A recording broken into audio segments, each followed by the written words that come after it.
sponsored by DTE Energy. We're excited to bring you another really informative set of conversations. Our moderator for the first session is Jordan Hermani from Bridge Magazine, one of our great media outlets in Michigan, and she's going to kick off this conversation with our pollster and Michigan's pollster, Richard Chuba. How are you this morning? I'm great. It's a beautiful morning. There we go. Well, I know that you guys have just put out some recent polling. I was wondering if you could just take me through a little bit of the highlights of what you found. Sure. I think some of the most interesting numbers we saw were on the economic front and how people are viewing the economy. One of the things we love about doing these polls with the Chamber is that we do a time series. So we keep asking these same questions and see how people change. And one of the questions we asked was, how concerned are you with a recession in the next year? Back in January, only 27% thought we'd head towards recession. Now that's up to 38%. As a point of reference, in the heat of the campaign last year, it was only at 20. So we've seen a doubling of concerns about the recession. Same with inflation. Is it going to get better, worse, stay the same? Back in January, it was 29. Now it's 43. Back in September, it was only 16. So fears of inflation have tripled. And I think one of the interesting things we're seeing that's really unique now is how you view the economy is based on your political affiliation. Yeah, and I actually was wondering if you could kind of key into that a little bit, because I know that we were talking before the camera started rolling, but that's just fascinating to me, the idea that your political lens is tinting how you're viewing the economy. What kind of ramifications does that have? Well, I think they're unique. This is a unique moment that it used to be how you viewed the economy is how you viewed politics. Now it's reversed. So what that means is we aren't sharing basic facts and basic assessments of where we are as a state, as a country, as a nation. Our assessment is based on our politics purely. That's a dangerous moment for us because it means you're just going to go with your party no matter what's proposed. That's not what makes policy work, and it's not what advances policy. So, I mean, in your polling, was there anything to suggest a way to come out of that, reverse that? I mean, I wish I could have the answer to that, but no. I mean, the reality is, Michigan is decided by independent voters. Everybody likes to talk about the Republican-Democrat divide. Republican-Democrat divide has always been there. Not to this degree, mind you, but it's this independence, and it's about 20% of the electorate. How they view the economy is what we need to pay attention to, because that's who really matters. And they're going to make the assessment. Right now, they are concerned. They are seeing an economy grinding down because of tariffs, and they are concerned by that. It's going to play into the next election.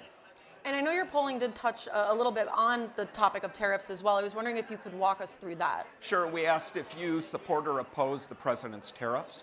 Michigan voters oppose it by a margin of 43 to 51. Relatively close. This is a perfect example of how divided we are as a state. Republicans love them, Democrats hate them, independents are split. Even auto households, which I thought was interesting, are split on the issue because they're really affected by this. But was that astonishing to you at all, especially with how much we are a car state, how uniquely situated Michigan is to be impacted by tariffs? I mean, was that at all surprising to you that it was that close? Well, I think not only on this, but on the question of electric vehicle manufacturing, the fact that automobile households who are so dependent on their income for those jobs, they're split on EV manufacturing, they're split on a lot of these things. I think auto households are very much at the epicenter of the split in Michigan. But what's interesting is we asked voters, are you going to pay more or less, or about the same as a result of tariffs? So one thing Michiganders agree on, 80% of voters say, I'm going to pay more because of these tariffs. And yet, despite that, a third of voters are still saying they support the tariffs. Even though third of those voters who say they're going to pay more support these tariffs, meaning to them it's not about the costs. I think part of it is they think they're going to attract more jobs, so it's about the jobs, but it's also to them about the political win. And I think that's a concerning moment, that we're putting political wins ahead of or good policy. Well, and on that note, on wins, I know that you polled a little bit regarding the gubernatorial race as well. I was wondering if you could just walk us through sort of what you found there. Sure. I mean, what we did, I want to caution everybody. This poll is done 16 months before an election, way early. We don't even know the full field yet. So before we get into that, though, why poll so early then, for folks who might be to help confused? us understand, one, the lay of the land that any candidate is walking into, and to understand the candidates who are being discussed right now, exactly where they are on the landscape, what their job is moving forward. I mean, there's a reason we run campaigns. And so what we found was, on the Republican side, John James right now is dominating. Jocelyn Benson is dominating on the Democratic side right now. Could shift, those things could change. So when we test those two with Mike Duggan, what we see is amongst registered voters, that is the full range of voters, the race is tied between Benson and Duggan at 34 each, or Benson and James, and Duggan is at 22. That's a shocking number for an independent in Michigan. We have not seen this before. When you look at definite voters, those 2/3 who say they're definite voting, there is a clear tilt towards the Democrats by about 5 points in those numbers. It's something we're going to keep our eyes on. We saw this happen in the Wisconsin Supreme Court race, where the race was very close, but definite voters were leaning Democratic. And that's why that was such a clear win for the Democrats there. Want to see if that continues here. But I want to talk about Duggan's numbers, because I think they're probably the most fascinating political numbers I've seen in 40 years. How so? Mike Duggan brings some really unique numbers to this, in that, one, if you look by region of the state, in every combination we tested, Mike Duggan wins Metro Detroit with 35 to 40% of the vote. But in outstate, which accounts for over half the vote, he's only taking 9 to 12% of the vote. That's what's keeping him back. It's both his challenge and his opportunity. The other thing that makes Duggan's numbers really unique, he's the only candidate I've polled in more than 40 years that has a favorable name ID amongst every party affiliation. Wow. Democrats, independents, Republicans, I've never seen that before. And did any of those who you polled, they extrapolate on why they have such a positive view? Well, those Republicans, for example, who have a favorable view are from Southeast Michigan. He has a relationship with them. He's had a relationship with the voters of Metro Detroit region for over a decade now, in a way that the other candidates have not. They like him. They like what he's done. The problem he faces, this challenge of outstate. What's going to happen in outstate? Can he make moves where he doesn't have relationships with the voters? The other bigger challenge I think he faces is this election, like any midterm, is going to be a referendum on the incumbent president. As this becomes a referendum on Donald Trump, do all these people 16 months out who are flirting with an independent candidate simply revert back to what they've always done, which is plunk the Democrat or Republican lever?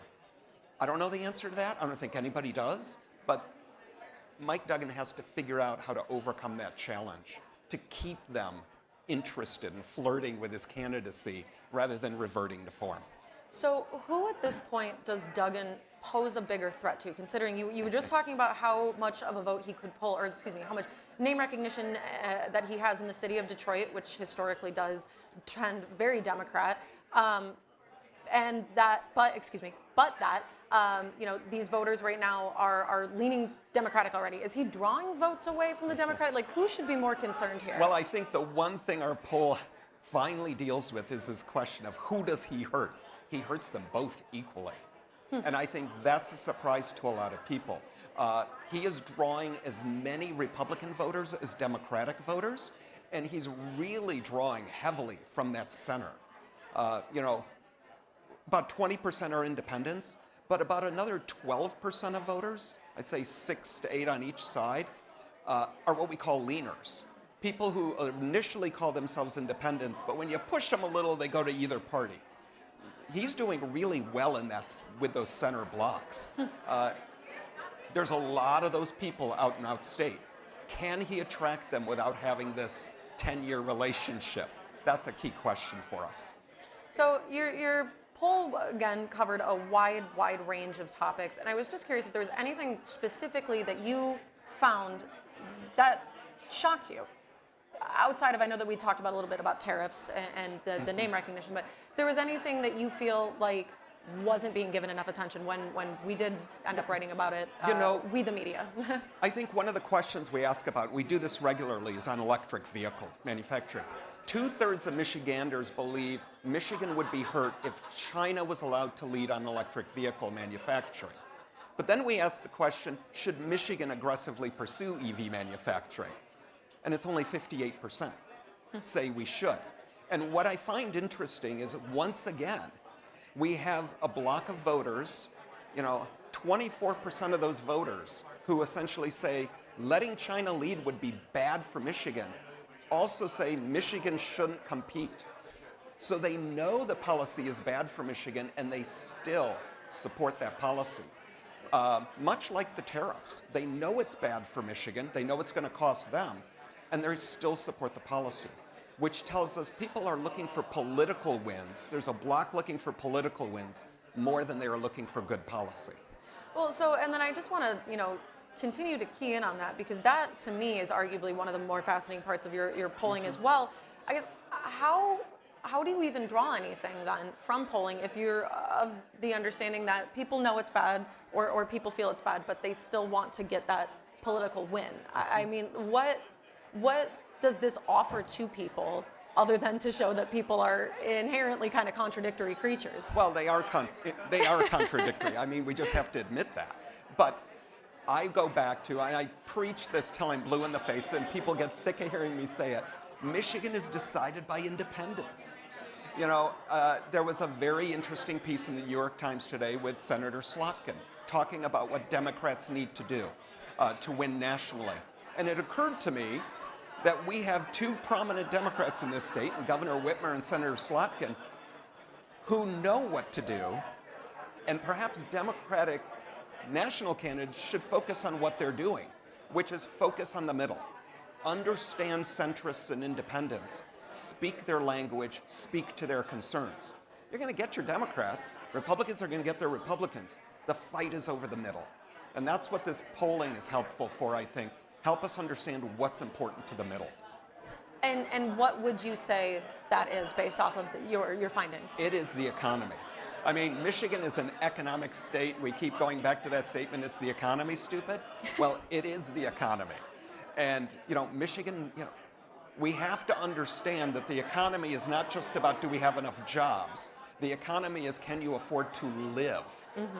There are several aspects to the economy. We've spent so much time in Michigan focusing on do you have a job that we forget to focus on can you afford to live. And I think that's where the center of the conversation is with independents right now. Can you afford to live here? They don't think tariffs make things more affordable, and they are fearful of where the economy is going.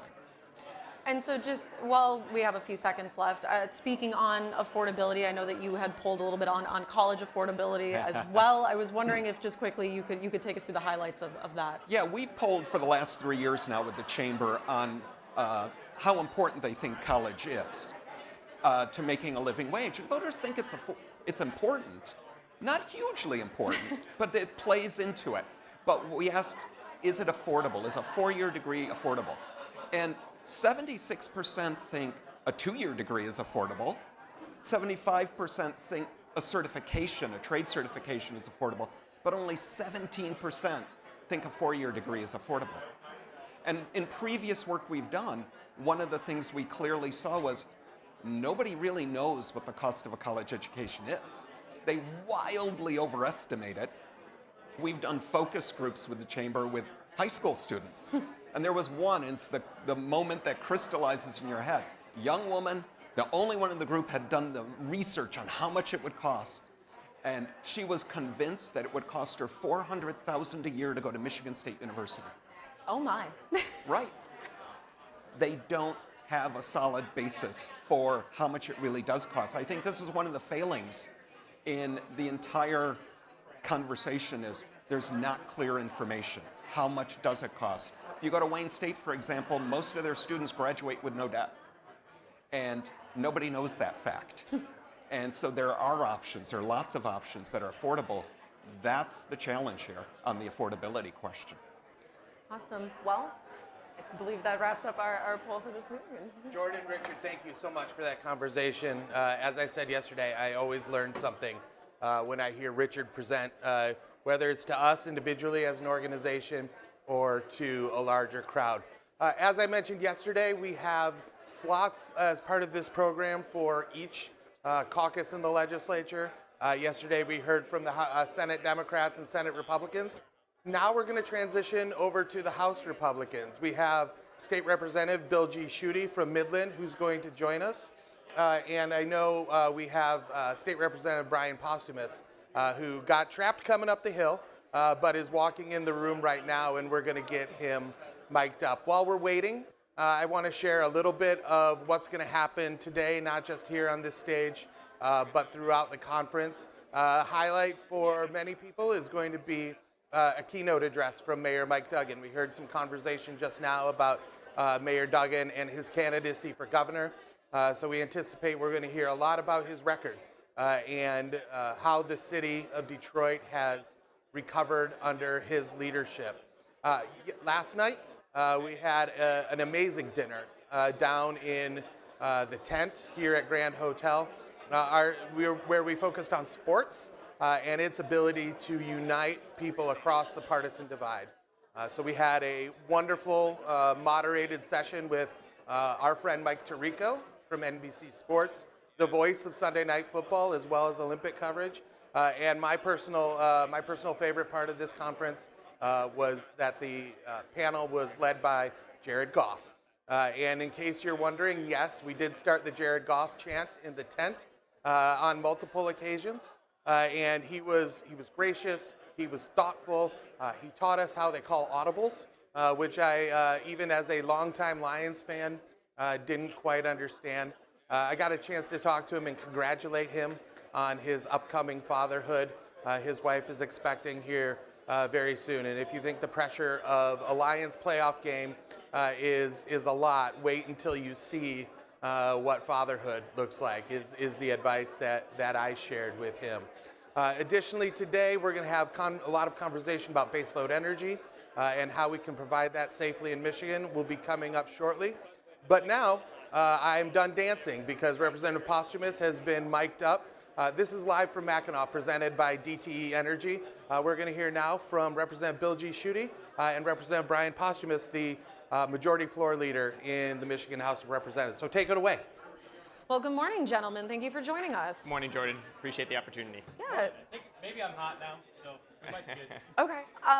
So I know that we wanted to have you here today to talk a little bit about House Republicans, just sort of the year that you guys have been having, where we're at in the legislature, and I guess we'll just start from there. What kind of year have House Republicans been having? Bill, let's have you go. Yeah, I think it's been an impactful year and a very good, positive year for the future of the state of Michigan. And I'll point to a couple of things. First is resolving this issue on earned sick time and saving the tip credit. What Michigan small businesses, family-owned establishments, restaurants across our state were facing was really a freight train that was bearing down on them in the middle of the month of February. And House Republicans, this was something that we knew was coming, but it was left for House Republicans to resolve basically as soon as we took the gavel. And working together as a caucus, we were able to put out what I think was some model policy on how we make sure that we save and protect the hard-earned tips of restaurant workers and provide greater flexibility and usability in sick time for workers. As we know, it takes both a bill to pass the House, the Senate, and the governor to sign it. We're through a process of negotiation, we're able to get what I think was not a perfect solution, but a good track record, a good trial balloon for how to take action to protect Michigan small businesses and save our family-owned restaurants. Gotcha. And Representative Posthumus? You know, what I'd like to add to that is when House Republicans launched our campaign to take back control of the House of Representatives, we led with Mission for Michigan, which was our commitment to the people of the state of Michigan on the things that we would deliver. And I think we've done really well on that. You know, starting off, like Bill Schuette said, with saving tipped wages and addressing sick time, addressing all of that. Then we moved right into our road funding plan without raising taxes, $3.1 billion toward roads, without bringing in additional revenue to the state. I think that was critical because the people of Michigan know that the government has enough money. And then on top of that, we delivered a shutdown prevention plan. You know, too often the budget especially in divided government, the budget comes down to a situation where our kids, our military veterans, and our public safety are used as pawns at the negotiating table, and we successfully pulled them off the negotiating table in a shutdown prevention plan. So I'm really proud of the things that we've done in the House of Representatives in the first, whatever it is, 120 days, and I'm looking forward to what we can accomplish over the next year and a half. So I want to touch on that shutdown piece that you just spoke of. I know already some education leaders are quite fearful, honestly, that an education budget, larger one, will not pass before the end of next month. I've seen some emails go out saying that people are concerned about potential layoffs, potential financial shortages. Where are we standing with getting a budget, no less an education budget as well, passed before the end of next month or before the lawmakers leave for summer vacation? Yeah, you know, I think when you talk about budgets, it's all about priorities. And Michigan House Republicans were very clear about what are our priorities. It's public education, it's public infrastructure, and it's public safety. Those are the things that really are core government responsibilities. It's kind of when, you know, you're setting your budget at home, you pay your mortgage, you pay your utility bills, you buy your groceries, then you find out if there's money for Netflix or Hulu or any of that stuff. Unfortunately, the last 2 years when we were out of power, what we saw from a budgeting perspective was the opposite. It was, I'm going to buy Netflix and Hulu and Paramount Plus and then see if there's money left over for the mortgage. That's the wrong way to do budgeting. So what you're seeing right now with House Republicans is let's make sure that we provide per pupil funding that, and that's what you saw in the shutdown prevention plan, is the record per pupil funding even higher than what the governor recommended. And that's the type of budget you're going to see from House Republicans. Those are going to be our priorities.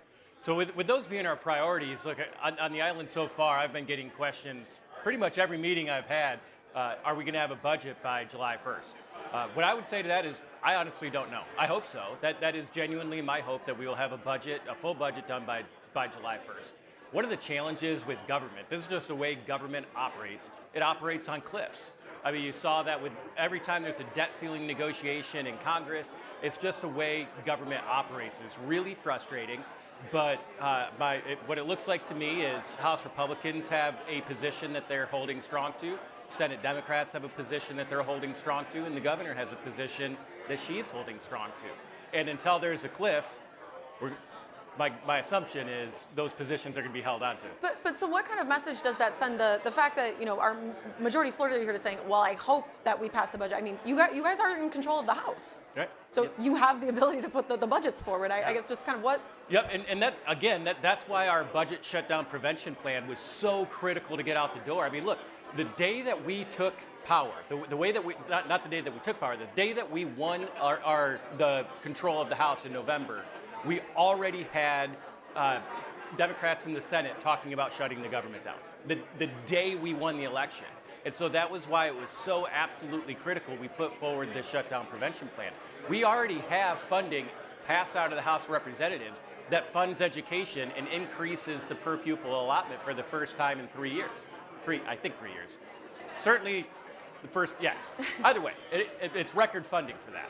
Yeah. So that's why that was critical. And you know what I would say to that, Jordan, is I think everyone on the island, everyone in the state of Michigan can sleep soundly and rest assured that House Republicans in our budget, we have their core interests at heart. And they're going to know that in House Republicans in these budget negotiations, we're going to stand up for protecting our kids and our education system.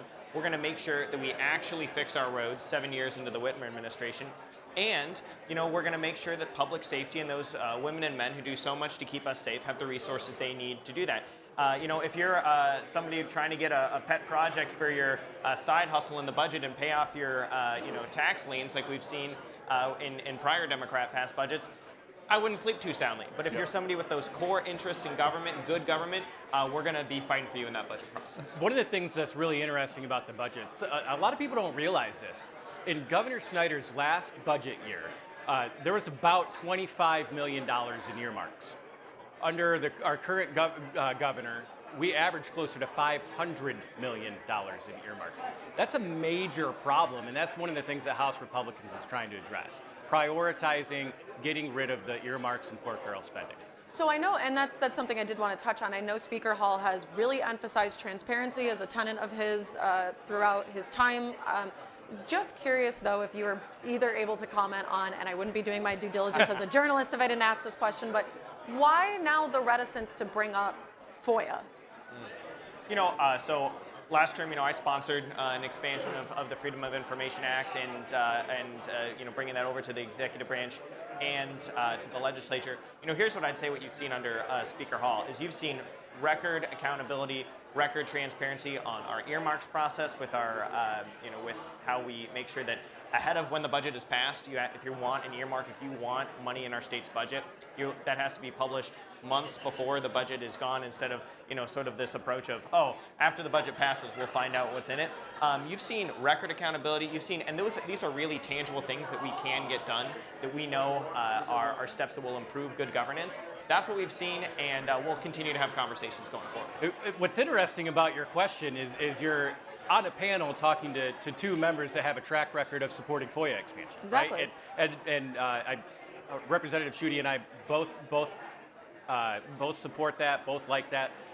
But we also both understand that the oversight and the transparency measures that we have implemented in the House are priority number one, far more important, and provide the greatest benefit to the people of Michigan when we're talking about transparency. The only real accountability that we have seen provided to the executive branch right now is come from, honestly, your colleagues in the media and then the House Oversight Committee, led by Chair Jay DeBoyer. I mean, the complete failure of the Secretary of State supposed transparency website should let everybody know that we need to have vigilant watchdogs like we have on the House, and I'm proud of our record on that.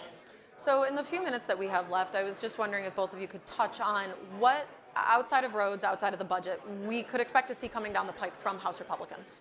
Yeah, so I'll just quickly jump in here, Brian. I'm the chair of the House Rules Committee, and Speaker Hall tasked me with, leading our regulatory review, our red tape review, because we heard, again, politics is the art of the possible, and we heard the governor talk about in her 7th State of the State that she wants to do permitting and regulatory reform and cut red tape. That's something that, again, we're here at the policy conference about building bridges. That's something that I think Republicans and the governor seem to agree with. So you'll see from House Republicans in the weeks ahead a comprehensive review of our licensing in our state, of our permitting in our state, and of this onerous red tape that we have, ways we can cut it, make it more effective, make government work for Michiganders, not the other way around. I'm going to touch on that just a little bit more as well. The overall expansion and encroachment of government doesn't typically come from the bills and the legislation. It comes from the promulgation of rules through the executive departments. And that's what we're really trying to get in check right now. My first term in the House of Representatives, I introduced a huge package trying to address that. That was dead on arrival when the governor was like, no, we're not touching that. I'm glad to see a 180 U-turn from the governor on this topic to show that there is an open door to have a conversation about the rule promulgation process and how we as a legislative body can rein that in. So there's nobody better to be heading that up than Representative Schuette. I've started implementing and introducing a phased-in plan for cryptocurrency. For me, that's critically important. I believe 20 years from now, cryptocurrency and blockchain technology will be the foundation of all financial institutions, whether it's insurance, banking, everything. And I think we have to get our regulatory systems ahead of the curve rather than playing catch-up. Gotcha. And then you talk about passing all of this legislation. Obviously, we are bicameral, and our colleagues in the Senate, colleagues in the House don't really seem to be getting along so well right now. I was wondering, how would you guys characterize the relationship between the House and the Senate, and how confident are you that you will be able to get some of this to the governor's desk? When we look at the rules issues and the regulatory issues especially, I think this is, again, something that the governor has signaled an openness to work on, and we're taking her at her word, and we'd like to collaborate. And the governor's own department issued their own red tape report. I will say, as the Rules Committee having reviewed it, there's a lot in there that we can agree with and we can come to terms with. Now, I would hope that when you have the governor, who's a Democrat, the Republican House, the Senate would come in the middle and be able to work with us on it.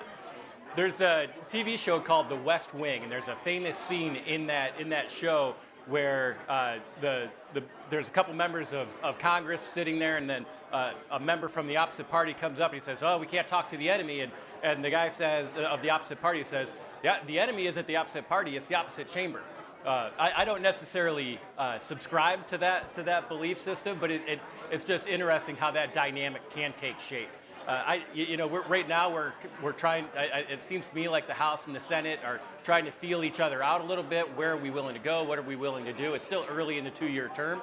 I genuinely believe that over time we'll be able to get things done. We've proven that we were able to get things done when the Senate and the House both realized and agreed that we had to work together on the paid time, the sick time and tip wage issue. I think we'll be able to do that again. Wonderful. Well, I think that wraps up the questions that I have Thanks for you so much, both, Jordan. gentlemen. Thank you Really very much appreciate it. for stopping on by. Yeah, thank you. Thank you all. Thank you both for being part of Mackinac Live, presented by DTE Energy. As I've mentioned, my name is Brad Williams. I've been your host for the last 24 hours. I'm going to be your host for the next 24 hours. So hopefully you won't get tired of seeing my face. Fun fact, when we want to talk about bipartisanship, both Representative Schuette, we heard from, and Secretary of State Benson recently completed the London Marathon. And so when we want to talk about bipartisanship in this state, not only is that an impressive achievement all on its own, it's good to see that they're both able to do it as a bipartisan duo. I'm not sure who won the race, but I am sure just completing the race is a victory in and of itself. Up next, we're going to have a conversation with our Attorney General, Dana Nessel. As you know, Attorney General Nessel has been serving our state for the last 7 years as Attorney General. One of her focuses has been on organized retail theft. And that may sound like a complicated issue, but we're going to have a conversation with the Attorney General to explain it and why it's important to Michiganders. So, Attorney General, thank you for being here. I look forward to hearing the conversation. Yeah, so thank you just so much for stopping on by. I know that we wanted to talk about your organized retail fraud unit, and I was wondering, for the folks at home who may not even be aware that this exists, can you walk us through what it is and what the goals of this unit are? Yeah, well, we have seen in recent years a proliferation of organized retail crime. And I think when people think of that, they think of shoplifting, right? Petty offenses, and maybe you have somebody who's grabbing an eyeliner here or there. But that's not what we're talking about. This is, a huge industry. We're talking about, criminal syndicates, many times transnational in nature, that are preying upon, the businesses, the brick and mortar businesses in the state of Michigan to the tune of some $2 billion in losses. And so a few years ago, we organized this, organized retail crime unit in a force team. And we worked with the legislature to change the law, and we changed our racketeering law, known as CCE, a continuing criminal enterprise, so that retail fraud was a predicate offense, because we're talking about these gangs, large-scale operations involving boosters and fencers, who come in and they'll target a store and sometimes steal millions and millions of dollars in product. And of course, that's bad for the retailers. It means that stores have to close. And we were seeing that, frankly, in communities all over the state of Michigan, that stores just literally could not afford to operate anymore because their theft losses were so great. But in addition, it hurts consumers because they have to increase prices to make up for all of their large-scale losses.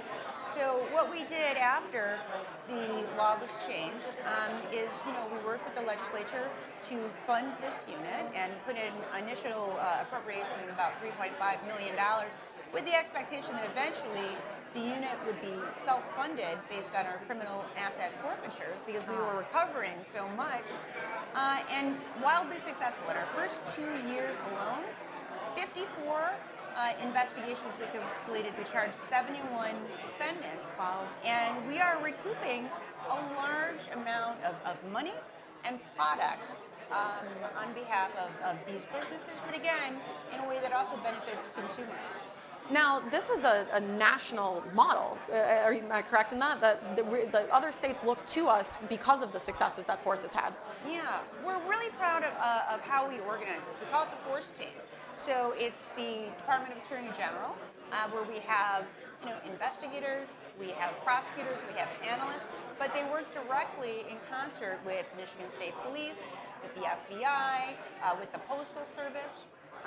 And we also work, of course, with our private partnerships with all the big retailers. And so we know in real time what's happening. They work out of a dedicated unit that is in part of Michigan State Police in Livonia.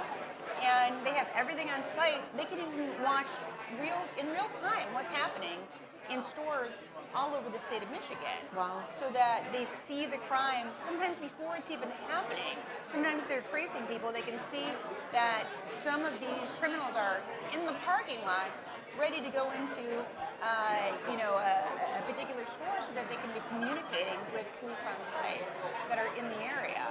So because we have a dedicated unit like this, what a lot of the other states were doing, what a lot of the other AGs around the country, they might have a case here or there, right, but they didn't have a standalone dedicated unit the way that we do. So putting together this unit where we have people these are specialists. This is all they do all day, every day. And so they really understand the nuances and they understand the technology, which is ever evolving. So as a result, it's been very successful, and I'm proud of the fact that our ORC unit gets asked to go all over the state, all over the country to do presentations on the work that they're doing here. So was there a catalyst, an event that happened in Michigan that prompted the creation of this, or was it just eventually you said this is something that we're lacking in and I see a place that we can step up? Well, it was a couple things. One, you would see those smash and grabs sometimes on TV. Yeah. It didn't necessarily happen in the state of Michigan. Sometimes you'd see things that were happening in San Francisco or Chicago or whatnot. But you knew it was only a matter of time before that was going to come here. So it's not just the theft, it's the violence involved in some of these theft cases. And you had many situations, in fact, where retailers were just writing these losses off because they thought there was nothing they could do about it, because it was such a difficult problem to handle with the resources that law enforcement had at that time. We knew what the losses were, so we knew they were significant, and you could actually track stores that were closing all over the state, particularly in certain cities like Detroit, where I would see like CVS say, we just can't afford to stay open anymore because we can't handle all the retail losses that are coming about. So again, it's bad for a number of different reasons, but it's particularly bad if, you can't get to a drugstore because the drugstores are closing down because of all the theft that's occurring. So the partnerships with the retailers, I think, was critically important. And for them to know that they had a partner, the Department of Attorney General, that they could work with. And as soon as a situation arose, they knew exactly who to contact to ensure not just that you were tackling criminal activity after it happened, but oftentimes before it occurred. And so what kind of feedback are you getting from these retailers who you are helping them to recoup their losses? Yeah, it's been incredibly positive. And as I said, certainly a model for the nation. We know how successful it's been, but the message that I think has been sent loud and clear is for these, criminal syndicates, it's not going to be worth your while to operate in the state of Michigan. So take that elsewhere, because if you come to Michigan, you're going to get caught and you're going to go to prison. So I am curious, because I do remember seeing, especially videos on the news of those smash and grabs. Even before Force, sort of where do we stand when it comes to organized retail crime like that? Are we a high propensity state for it, middle, low? Where do we stand? We were a high propensity state, but those numbers are coming down dramatically, and I think you'll see that statistically that the criminals are aware of this. They know in what states it's going to be easier to get away with these crimes. In one state, it's going to be more difficult. And so I think that, we're seeing a dramatic decrease in the amount of organized retail crime that we've had in the state. And like I said, the numbers will bear that out. But I think you speak to the retailers, they'll tell you that their losses are decreasing as we move forward with this project. So I know a moment ago you said you're working towards a self-funding through the civil asset forfeiture. Criminal asset Criminal, forfeiture. excuse me. Yes, We don't of have course. civil asset Of course. forfeiture anymore. My apologies. But to that point, I guess I was wondering if you could speak a little bit to how that money is used to help you guys accomplish the work that they do. Right, and that's something that we're in negotiations with the legislature on right now. But it's basically when we recoup, sometimes we're directly recouping cash. Sometimes it's crypto, and oftentimes it's merchandise. But obviously, we want to make sure that the retailers are compensated, but we do want a percentage of that to go to directly fund the unit because it's the deterrence factor, right? So it benefits the state, it benefits those retailers, and it doesn't cost the state anything then because of money that we're getting from the criminal asset forfeiture. So that, whether it's currency or whether it's product, the product goes and is stored in a warehouse. The crypto, one of our cases alone, we recouped a certain amount of crypto. The amount went up exponentially in value. Yeah. And so it allowed us then to turn that around and to have it be a much higher amount that could be utilized to fund those prosecutors and investigators and those analysts. So we're trying to make this revenue neutral, but at the end of the day, again, it's saving money not just for our retailers, but it's saving money for consumers all over the state. So you mentioned crypto, and I know sometimes when people hear crypto, they will think, online, blockchain, things of that nature. So is there a cyber arm to this force, task force as well? There's a cyber element to it, for certain. And I will say this, much of what we see ends up online. So with our the products, they're stolen from these stores, and then we'll see them on eBay or on Amazon. So this involves, making sure that we have partnerships, not just with the brick and mortar stores, but also with the online retailers as well, and all working together so that as soon as we identify that an item is up online that we know has been stolen, that's taken down, and that we are working with Amazon or eBay or Facebook or whoever to try to identify who it was that placed that item up for sale in the first place. But yes, a lot of it happens through crypto, which makes it a little bit more challenging to trace. But so far, we've been pretty successful in doing that. It's amazing. And so to that point, we've talked a lot about the successes that you guys have had, and please forgive me if we've hit on this already, but I remember in June of last year, you said you had about 40 open cases. I was wondering kind of where that number stands now. Well, as I indicated, we have 54 completed investigations. Yes. 71 defendants have been charged. Many of them have already been convicted. Some of them are serving prison time right now. And we have obviously a lot of active investigations that we're continuing to pursue. And if anything, we're trying to expand the unit. So what we've seen is this exponential rise in auto theft cases, much higher than we've ever seen historically. And I think a lot of that has to do, frankly, with the technology. It's just easier to steal a car than ever. And unfortunately, the dealerships and the manufacturers really haven't caught up to the criminals yet in terms of finding ways to ensure that it's more difficult to steal a vehicle. So what we're trying to do now is to expand into this. One of our biggest cases actually involved, massive theft of automobiles from dealerships. I think it's in the neighborhood of some 400 vehicles that were stolen by over a dozen defendants. And, this is an exceptional amount of money that we're talking about. In many cases, vehicles being driven right off of the lots. Sometimes in a fashion looks like a video game, building ramps and driving the cars off. And sometimes, very violent interactions with the police, ramming security vehicles. Very, very dangerous stuff. violent criminals. Again, you think of auto theft and you don't think of something as being violent, but we're talking about a lot of violent incidences that can hurt real people who are just out there, driving on our freeways or on our neighborhood streets. So we are attempting to expand the unit to make sure that we are involving a lot more of these wide-scale auto thefts. And again, it's something that affects each and every person. Anybody who's had their car stolen can talk about how injurious that is to them personally. And so we're trying to do everything we can to combat that.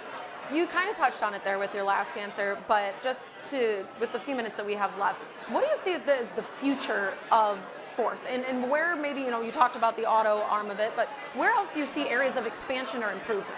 Yeah, well, certainly in the auto theft realm, I will say this. We could be handling, twice as many cases right now if we had the staff to do it. And I will say, and I know that you've been having conversations with a lot of legislators about budget-related issues. I get concerned. I know that you probably saw the skinny budget that was passed by the House. And for all your readers, listeners, viewers, our budget was $0 in that skinny budget. I think it goes without saying that the quickest way to bankrupt the state of Michigan would be to allocate $0 to our unit. But I guess what I'm trying to say is that we have so many projects that are ongoing. And again, this project is wildly successful. And I get concerned when I hear about, again, massive budget cuts to our office without the introspection into exactly what our department is doing. And again, I mean, a unit like this, the cost savings to the state of Michigan, to the people of the state of Michigan, I mean, millions and millions of dollars every single year. And I think it's important to recognize the importance of having these kinds of units in place, and where it makes sense to do so, expanding those units. And I think this would be a prime example.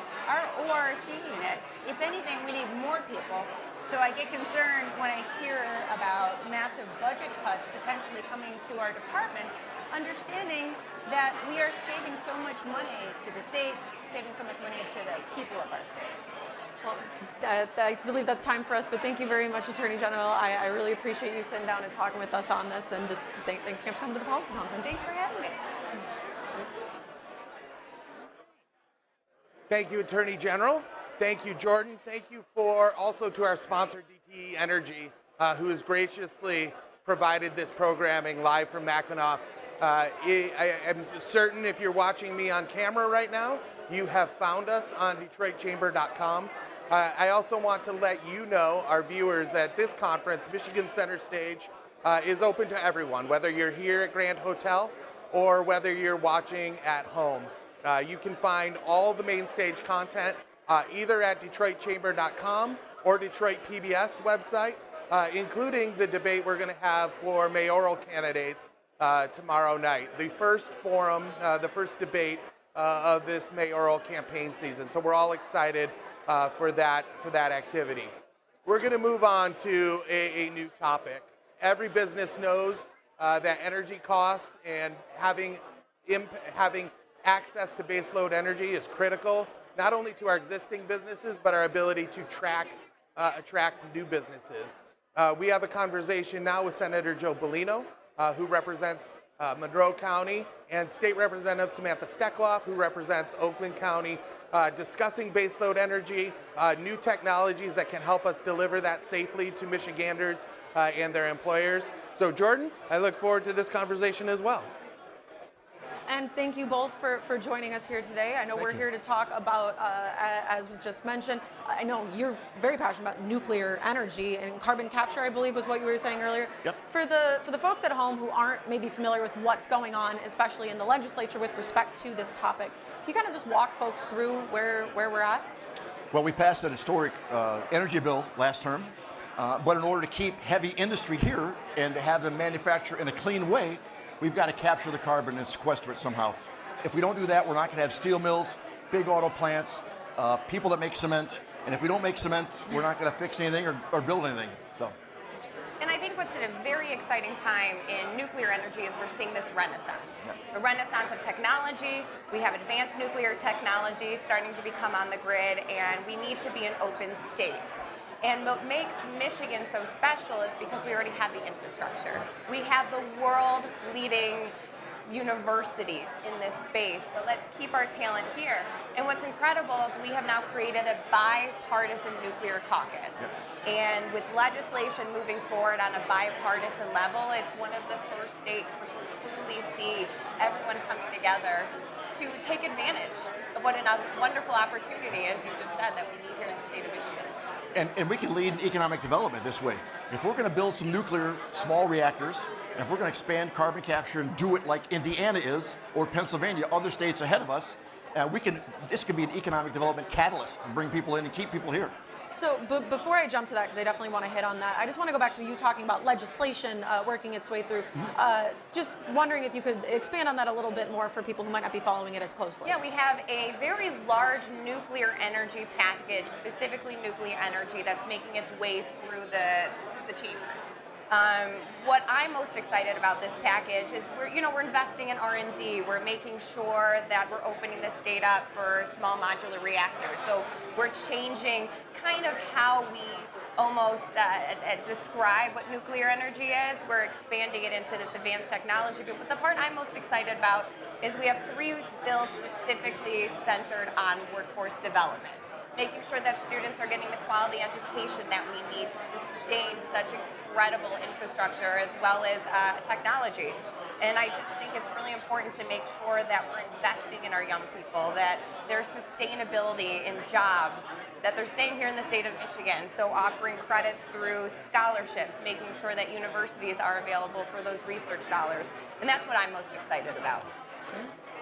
So the one thing I wanted to go back to for a moment was I know for a lot of people, they hear nuclear, they think Chernobyl, they think 3 Mile Island, they think the worst. What do you have to say to folks who might be hesitant about embracing this technology again?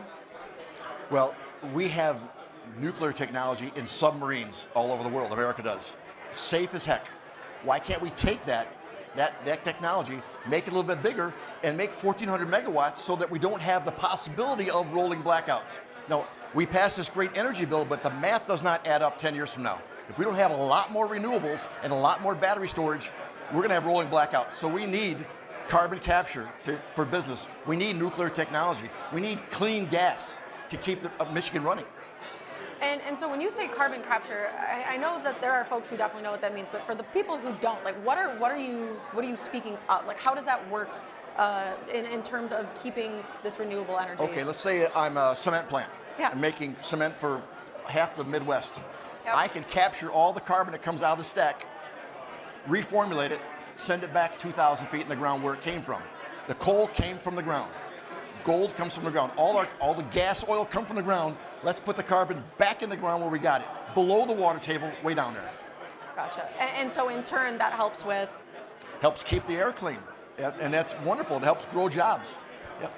And so for a moment ago when I asked about the folks who are hesitant maybe to embrace nuclear, I don't believe I gave you a chance to answer, but I was curious sort of what you would say to assuage those fears. I think there's an inherent trauma that we'll always have. But these are not the same technology that we saw in, I believe, a 7 Mile Island, 5 Mile Island, 3 Mile Island. It was one of the 3s. You're too young to remember. 3 Mile Island. And Chernobyl, we're not using that technology anymore. And again, we're talking about advanced nuclear technology. You know, Fermi is so well regulated that their permit was just extended to 2045. This is extremely safe technology, and I think a lot of it has to do with a continued education because it's safe. It's reliable. It powers Justin Monroe. What is it, 1 million homes? I mean, it's unbelievable what this technology can do. And then there's absolutely no way we can get to this 2040 goal of 100% carbon free without nuclear, Amen. without carbon capture. And so we really need to continue to educate the public because I do understand when you see something like that, it's absolutely traumatic. Yeah. So I want to zoom out and look at sort of the national landscape. Where does Michigan fall when it comes to things like carbon capture, nuclear energy? Are we middle of the pack, end of the pack? Where are we at? Well, when it comes to carbon capture, we are so lucky. We've got the geology Yes. perfect for it in Michigan. We have the geology right now where we store more natural gas than any state in the nation. We can do the same thing with the carbon we take off the stacks. Gotcha.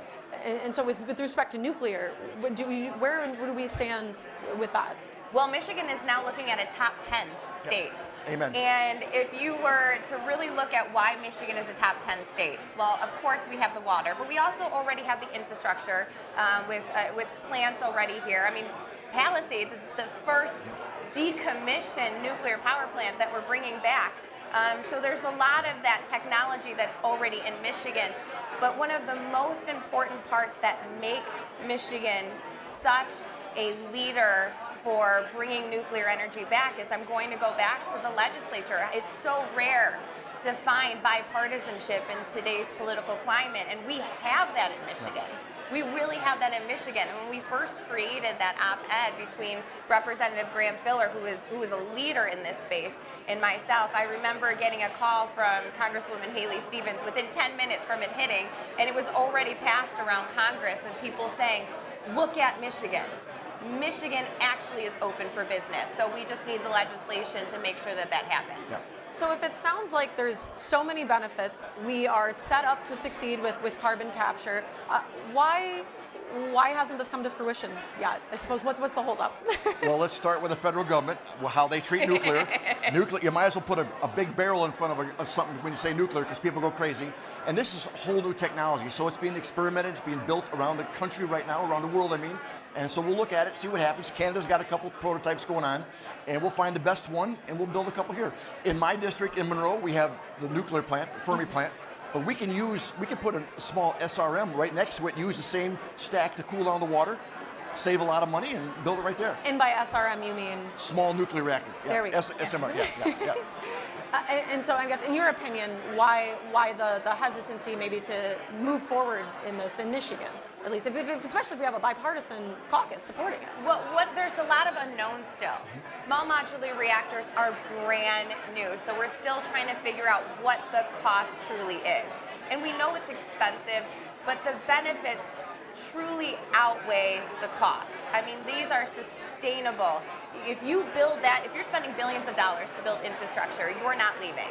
These are high-paying jobs that really help build our surrounding communities.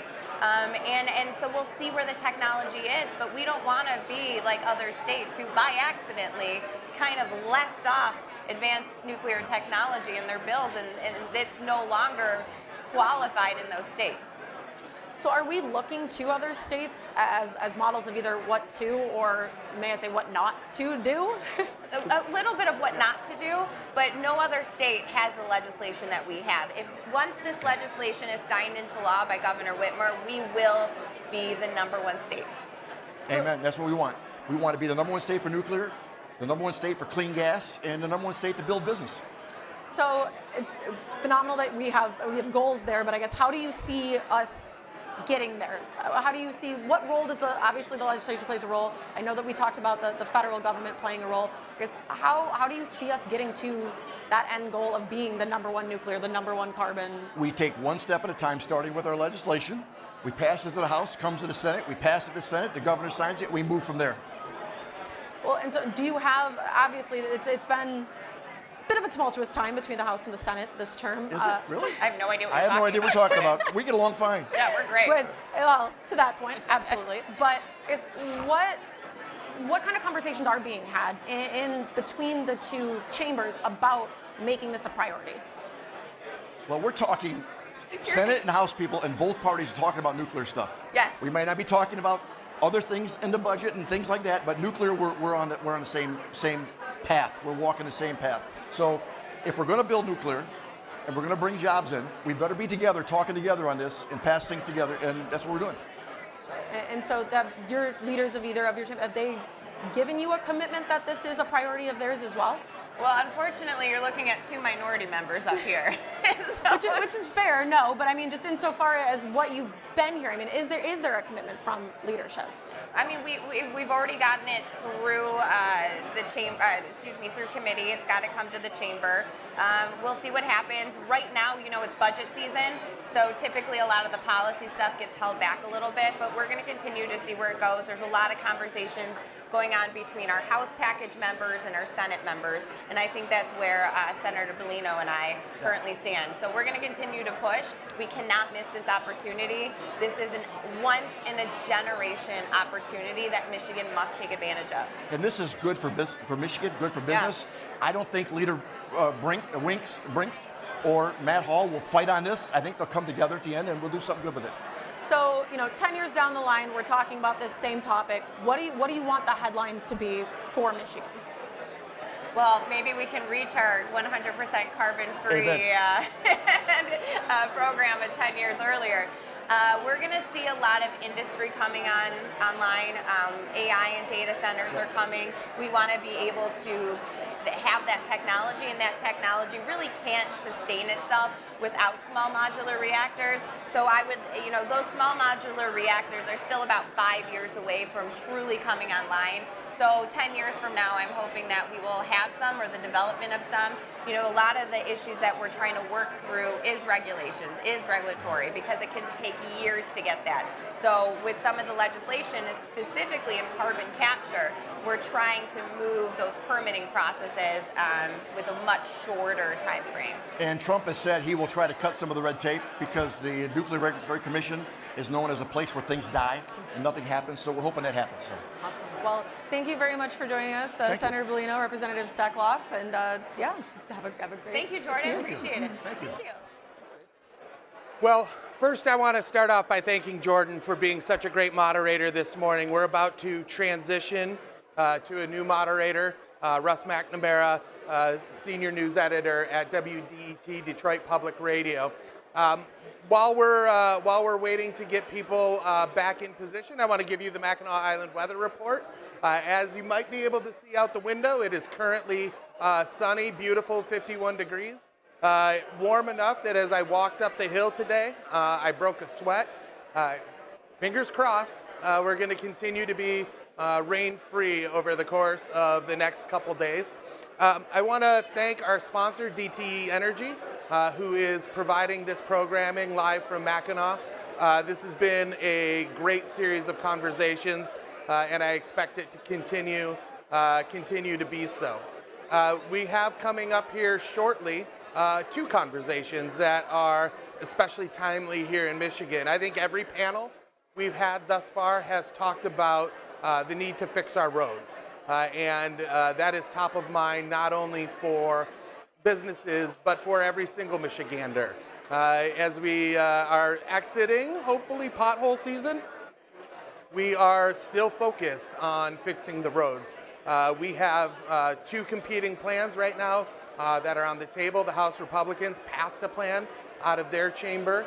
The governor has presented a plan, and the Senate is doing great work on this as well. So I want to welcome back to the stage our next panel. I guess not back to the stage, this is their first time, but I want to welcome Russ McNamara, Senior News Editor at Detroit Public Radio, Senator Veronica Kleinfeld from Macomb County, Chair of the Appropriations Subcommittee on Transportation, and State Representative Tom Kuntz, who I'm going to give you the early vote for best jacket of on the island. So Russ, take it away. So the completely non-controversial subject of road funding. Let's start with you, Senator Kleinfeld. What is the Senate's position? And because House Republicans are coming in with a head of steam at this point, Senate's had a couple of cracks at this over the last couple of years when it was a completely democratically controlled legislature. What is the plan right now? So there's a couple of things. The first is there's that big, beautiful bill sitting out there that's going to have cuts in other parts of the budget. And senators would like to know how significant that is when we're talking about putting together a road plan that could possibly cause more cuts to the budget, and where are those cuts going to be, and how heavy is that going to be? So that's one of the big issues. Another one is the actual road funding formula. For years, we've been in the urban areas have been donating to rural areas to build their roads, which we need to do. That's an important aspect of this. but not at the expense of the urban roads when the urban roads are in worse conditions. So there's got to be some parity on the condition of roads and how the formula takes place. And so those are some of the things that we're looking at.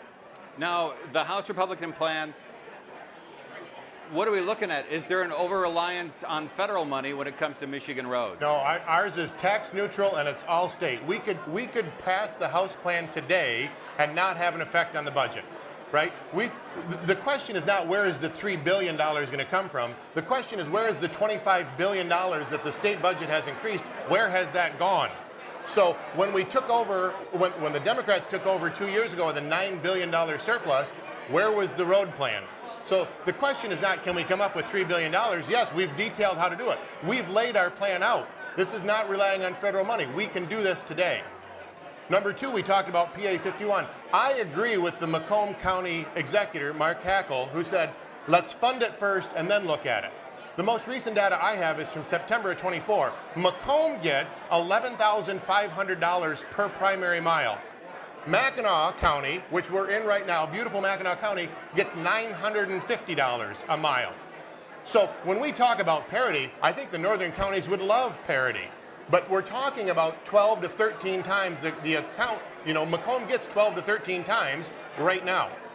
So you're saying that it's tax neutral, but there's got to be some kind of offsetting cuts somewhere. Oh, absolutely, absolutely. So where do those come from? It's a reallocation. So I am not going to speak for my colleague in the Senate. I know that the governor. No, that's not. I'm not going to. I know that the governor supports the sales tax swap. Right now, when you go to the pump, you pay sales tax that goes to the general fund and it goes off into the black hole. What we're going to say is, let's put everything you pay at the pump to roads. We're going to backfill that hole with the existing corporate income tax. That's about $1 billion. It depends on the price of fuel. It goes up and down. The other things we're going to look at is, mega credits. There are things that are going on that we could cut. And I think if we go to the voters, if we go to the citizens of Michigan and say, would you rather give these 6 or 7 or 8 very well-connected companies a subsidy, or would you rather have better roads? Well, I know the answer to that. What is your answer to that? Well, there's a couple of things. Let's real quick talk about parity. I'm talking about the condition of roads. Okay. Right? And yes, Mackinac Island may not get the same amount of money per road. How many semis do you see driving around Mackinac Island as opposed to the Detroit area where there's semis going down almost every street?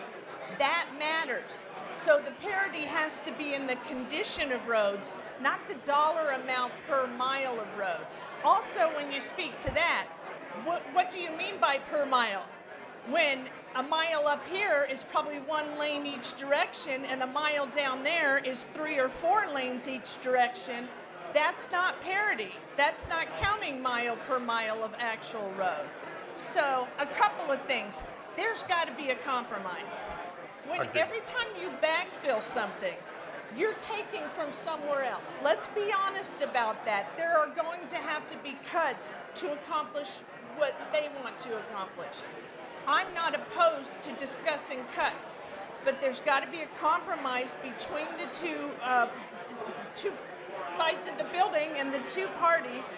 I think there should be cuts and there also should be revenue. And while we're at it, we're talking about a fix, but I believe the permanent fix down the road that we need to migrate to is road usage charge. Everybody's afraid to talk about it, but if you finally get to that down the road, and I think this will be a bridge to that, then you're actually charging the individuals that are using the roads.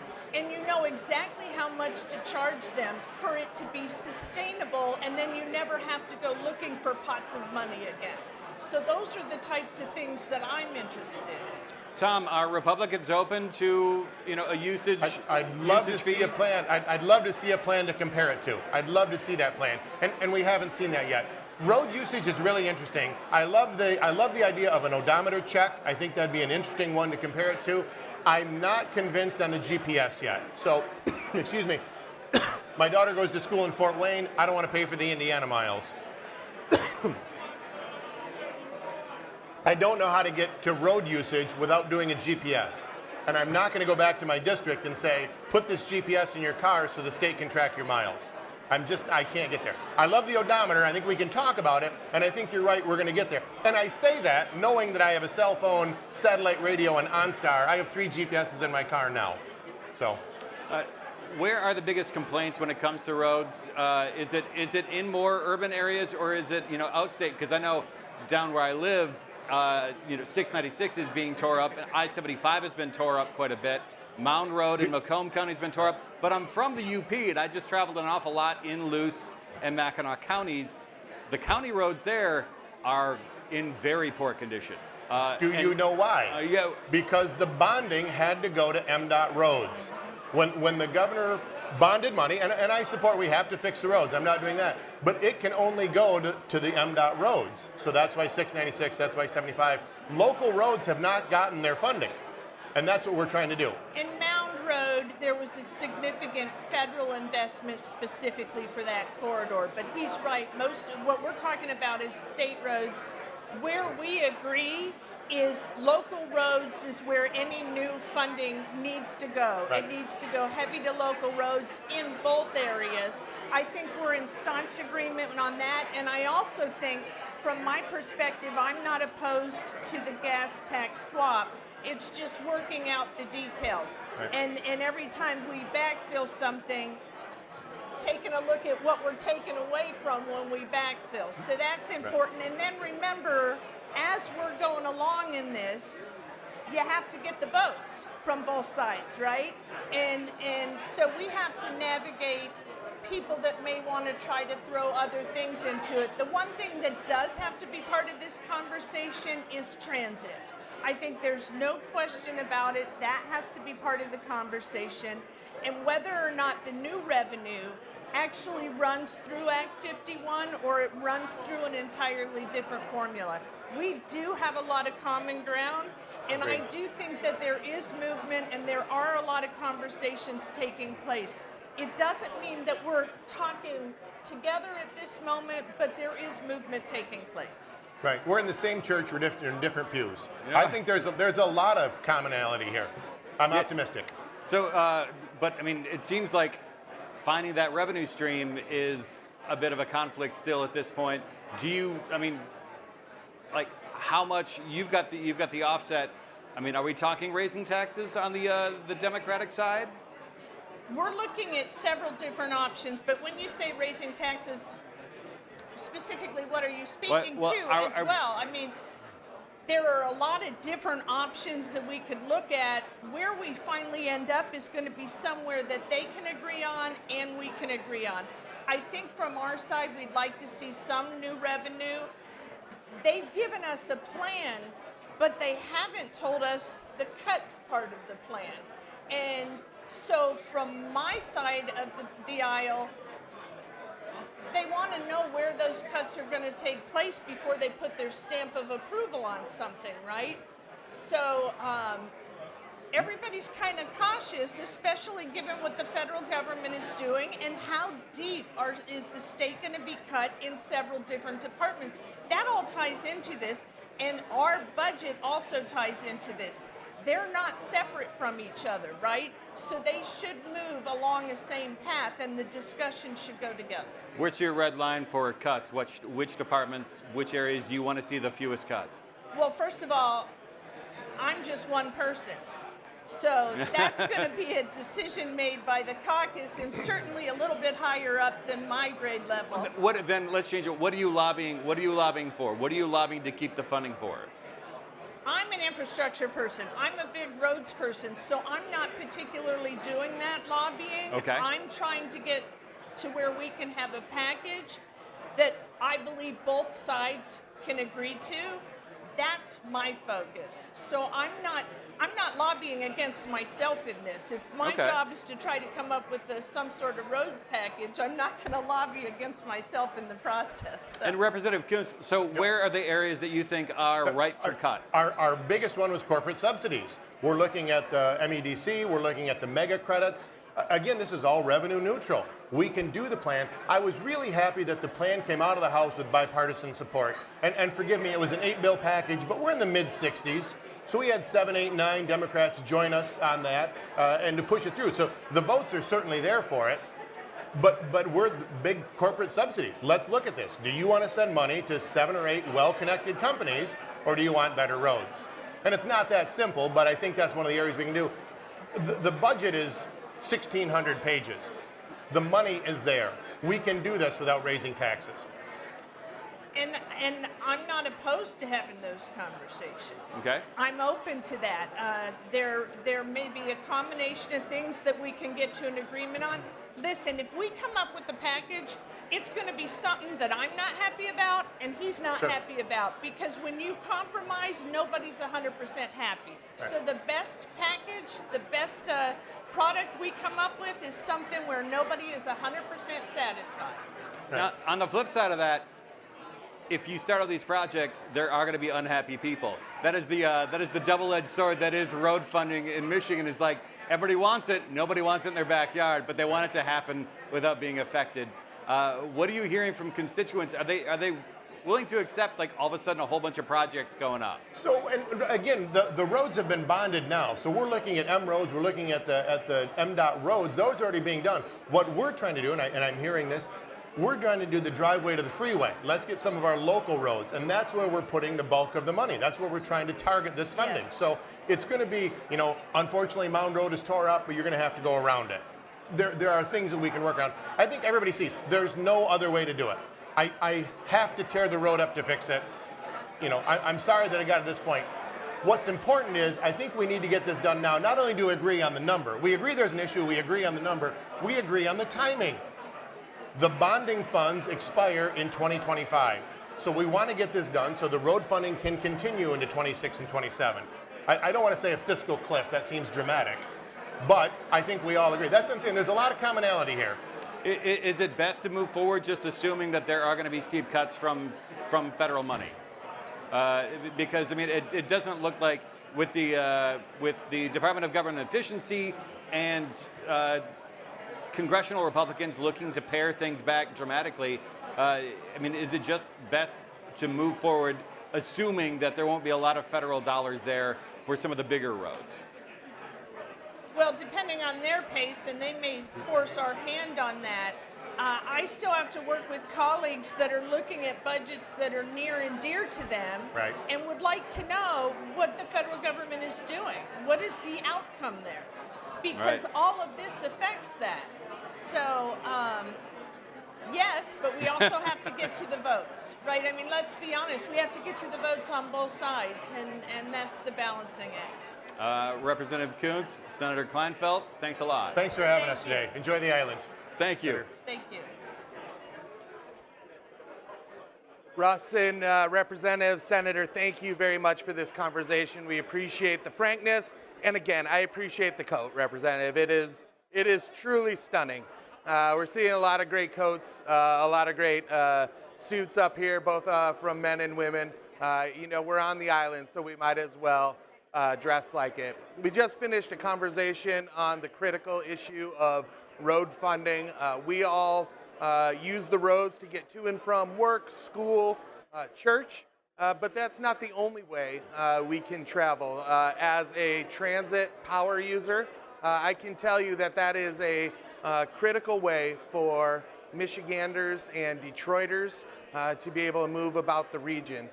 We certainly don't have the kind of transit system in Metro Detroit that the regions we compete with have. The Chamber was very much engaged in the last ballot question a few years back on how we fund the regional transit system. And voters said we didn't quite have the plan right. So we want to find out what the next iteration of a transit plan is. So I want to welcome Representative Jason Morgan from Washtenaw County, who has been a real leader on transit, because of course the Detroit region isn't just the 3 counties we think about. It includes Washtenaw County, and we need to be able to connect the critical economic drivers in Washtenaw County as well. So Russ, Representative, thank you for this conversation. Yeah, thank you for being here. So we just got done talking about road funding. Let's touch on that real quick because it's intertwined. They're trying to figure out road funding, working out transit solutions is historically underfunded. Yeah. So how do, one, you plan to navigate making sure there's funding for the roads, but also moving on to overall transit in the state of Michigan? Absolutely. Well, it's great to be with you, and I think it's a both-and question. We absolutely need to fund our roads, particularly the local roads in our communities and our neighborhoods. That's something I have long believed in and pushed very strongly for. But we can't fund roads and leave transit in the rearview mirror. We have done this for too long. We've solved the problem of the day rather than actually planning for the future and investing in a future vision for what we want to see in our state. So you have to fix the roads, you have to fix that crumbling infrastructure, and you've got to invest meaningfully in public transit, rail, buses, both in urban areas and especially in rural areas as well. It's got to be a comprehensive long-term strategy. How do you move it from a more urban area like Ann Arbor that does have excellent public transit systems? How do you move it to areas outside, like making that sell in Southwest Michigan or Northern Michigan or the Upper Peninsula, that a positive regional transit system is beneficial to everybody? So almost every part of our state has some form of public transportation. A lot of people don't realize this, but our rural areas rely on public transit in a different way. I think that's the key. Public transit I'm from the UP. Like, we had dial a ride and that was it. Otherwise, you were calling a friend. Yeah, where in the UP? Newberry. Okay, Newberry. I went to school in Marquette, See, there up we at go. Northern. And when I was in Marquette, I discovered the local bus system up there, MarkTran, as a student. And I said, I don't think the system works very well. I don't know where it's ever going. And we worked with the university and with the system to develop an actual schedule and route and connect it with Google Maps so you knew when the bus was going to show up. It's not just creating public transit, it's making it actually work and making it accessible where people are. But it looks different in every part of the state. Some places, like Metro Detroit, rail, light rail and heavy rail might actually be something that does work. In some places, you have buses that can go to different communities and connect them. Other places, it's door-to-door, dial-a-ride type services, it's micro-transit. There's more creative technology today than there's ever been to get people where they need to go. So that brings us back to being able to make sure we have a robust road system. Now, where does that money coming left over for these transit solutions for people who don't drive or don't want to drive? Yeah, well, so here's the thing. We need billions of dollars for roads. We need a couple $100 million for public transit to make a huge improvement. Okay, where does that money go? What do you mean? Where is it like go? a couple $100 million? Because like we know where the road funding goes. We can see it. We can every bump we don't feel, we can feel it. Yes. But when it comes to transit solutions, a couple $100 million does not seem like a lot. Well, and I want to note that buses drive on the roads too, so we've got to make sure that if you've ridden a bus or driven a car in many places in Michigan, you've experienced the roller coaster that it is. So it goes in two main areas. One, local bus operating funding, stabilizing and investing in local bus services throughout the state. And that doesn't just mean like a literal bus. It means buses and dial-a-ride type transit connections and more creative solutions. That's one big piece. The other is actually having money to invest in rail upgrades to speed up the routes between Detroit and Pontiac and Chicago. And the state contracts with MDOT for as many routes as we want for high-speed rail service throughout Michigan. We can add more routes if we choose to. It's possible. You could add a few more routes a day between Detroit, Ann Arbor, Kalamazoo, and Jackson and Chicago, and create more options for people to get around. When I think of light rail, I think of pipe dreams of maybe extending, a rail corridor up to Lansing, Traverse City, something like that. I mean, is that even foreseeable or possible without a heavy influx of federal dollars? So I guess I try and be pragmatic and realistic and also plan ahead for the future. You've got to start building out these systems where there's the viability today. So connecting Detroit and Ann Arbor and Lansing, that's very feasible today. You can easily do that in an accessible way financially. Getting up to Traverse City, also possible, but takes a lot more investment over time. So you've got to build your way up there. You can't just build it all at one time. You've got to invest in a long-term strategic plan in a thoughtful way. A lot of people, when they're surveyed, when they decide whether or not to choose where they live, having a robust public transit system is important to them, especially if they're working in a city and plan to live in the city. Regionally, we have Chicago, which is a robust public transit system. The trains make it easy to move around. You don't necessarily need a car. How do we build something like that out in the Detroit area, and use that as a tool to maybe draw some of those people to come live in Detroit and the state of Michigan? Yeah, you're absolutely right. So young people are demanding to live in communities that have public transit, that are walkable, that are accessible. They don't want to own a car, or maybe they're a two-person household that wants to own one car instead of two cars. They want alternatives. They want the freedom to get where they need to go without owning a car. That is something that's really important. And I guess I've been really frustrated by this. I am the exact example of a young person who moved back to my home state after living in Washington, D.C. for a year.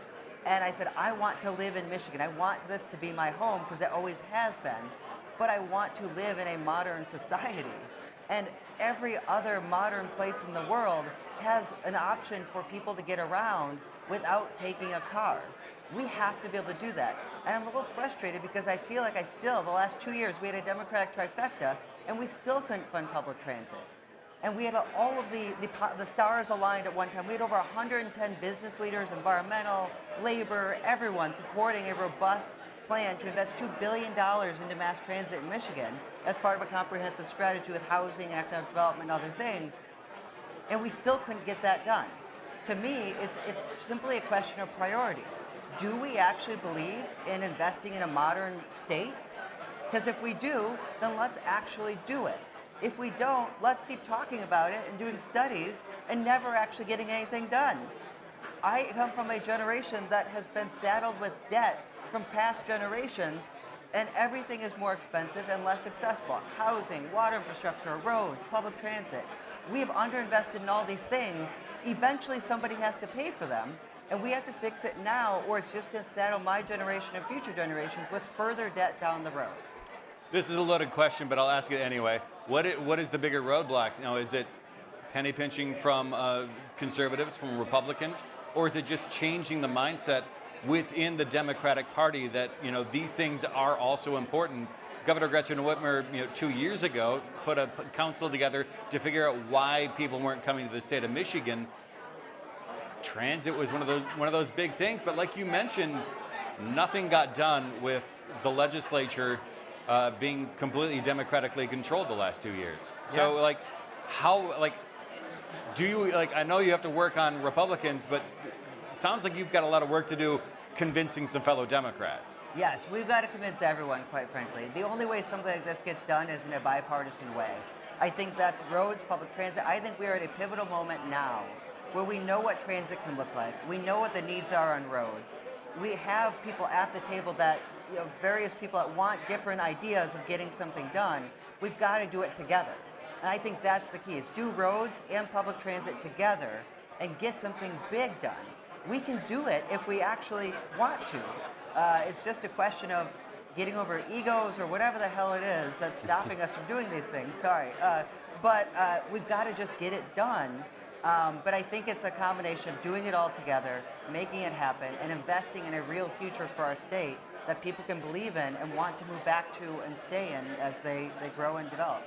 And I don't want to sound skeptical or doom and gloom. So give me a transit success story, something that has happened in the state of Michigan over the last couple of years.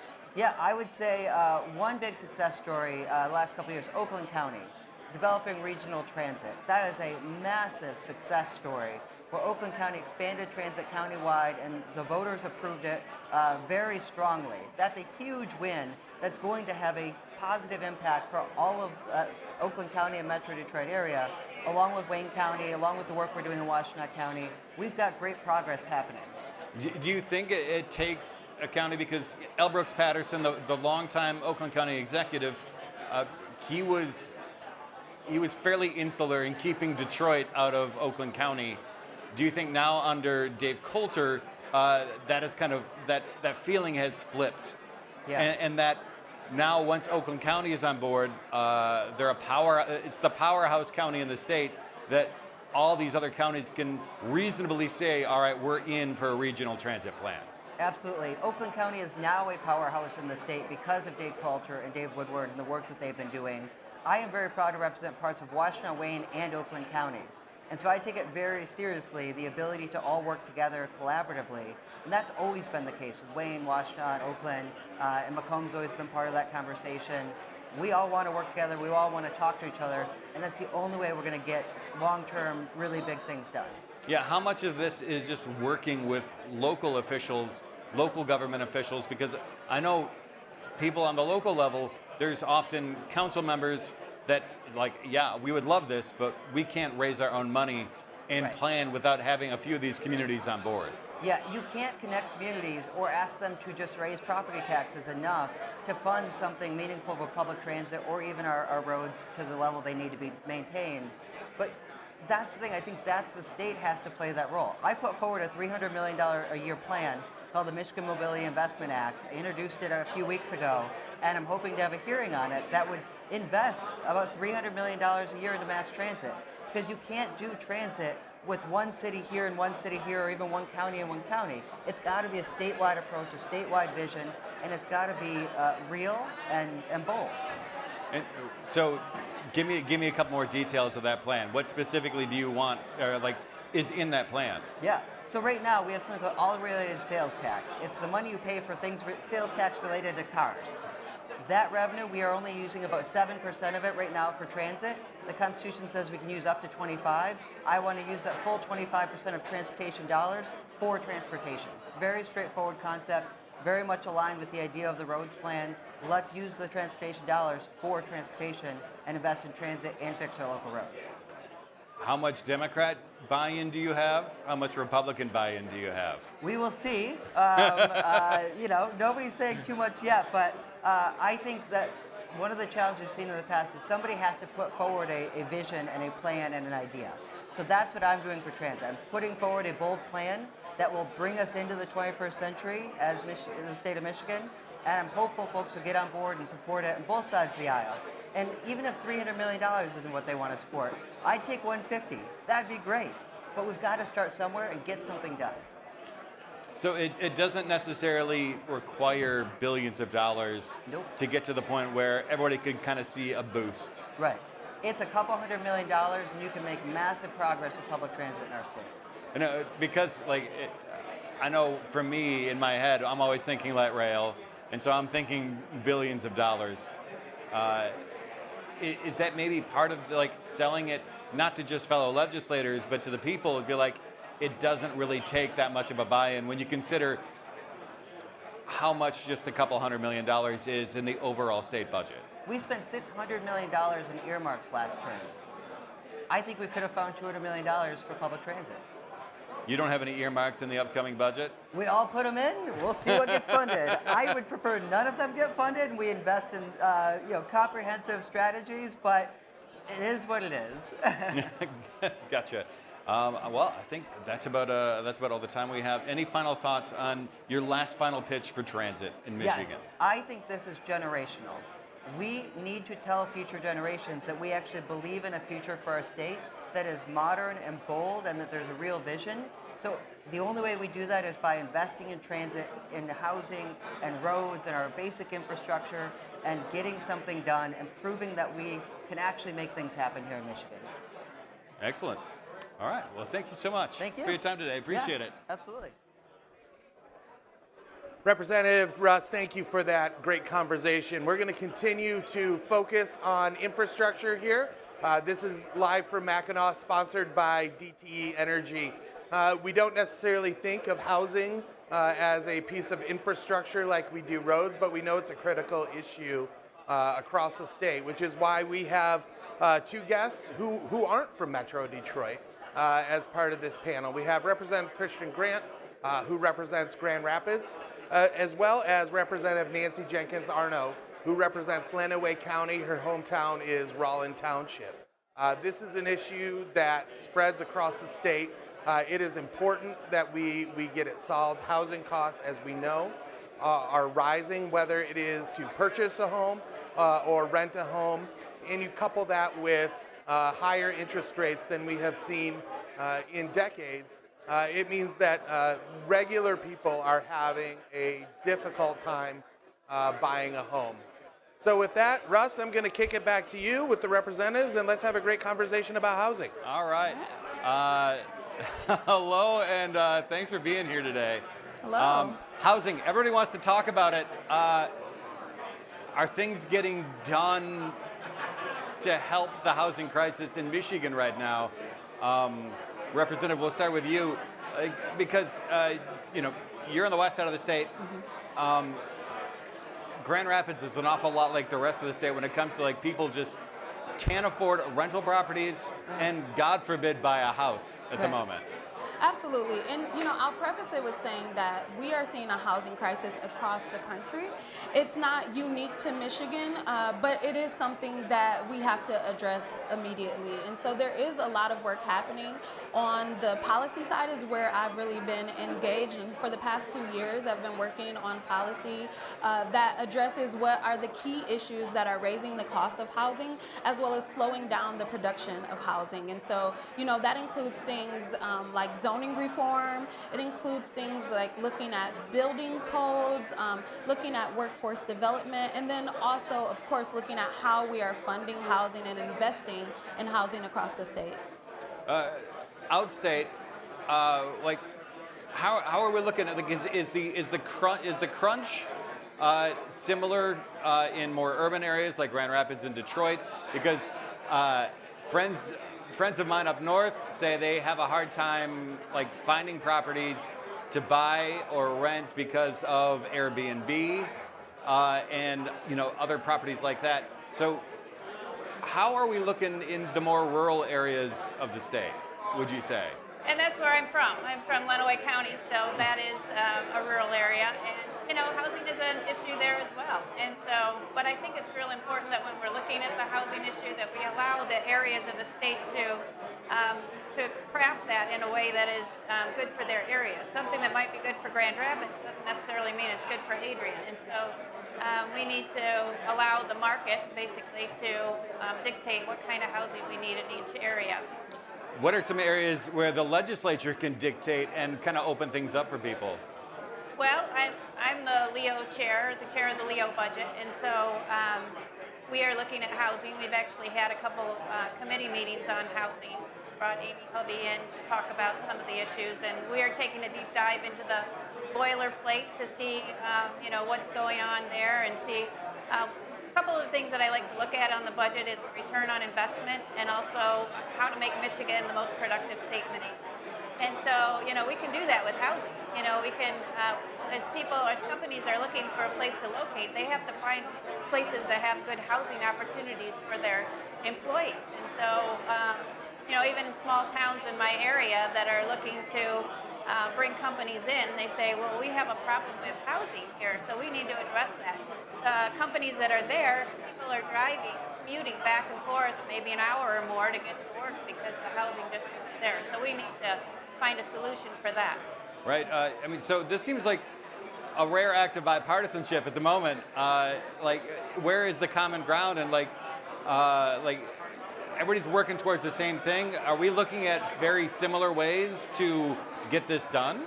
Yes, so I want to back up just a little bit. Sure. When it comes to housing, there is no rural housing issue and urban housing issue. They're all the same. And the work that I do is absolutely data driven and looking at what's proven, what we know. And what we know is when it comes to housing, rural areas and urban areas are seeing the same issues, and they come from the same things, right? And so there are basic things that have slowed down housing. Just the fact that we haven't been producing housing across the country and across the state at the same pace that we were 20, 30 years ago. And so that's really slowed down as we have more families, more people being attracted to the state. That slowed down the housing options. But this work is absolutely bipartisan, and that's not new either. Even last session, as I was the chair of the housing subcommittee, made sure to have people from both sides of the aisle around the table and really working together. And we're continuing that into this session. And so there are a few areas that we can work on across the aisle, and housing is definitely one of them. Excellent. So what is the best way to get new developments going immediately? Is it changing some zoning? Is it kind of reducing some of the permitting process, which can often take time? What's the best way to do it, you think? I would say cutting some of the regulations that are out there, the permitting process that takes so long, is complicated. There's a lot of things. Even the governor talked about that in her State of the State address, that the permitting process is a very cumbersome and difficult thing to navigate. And so we need to make sure that our developers, our home builders are able to build these developments and houses that we need as quickly and easily as possible.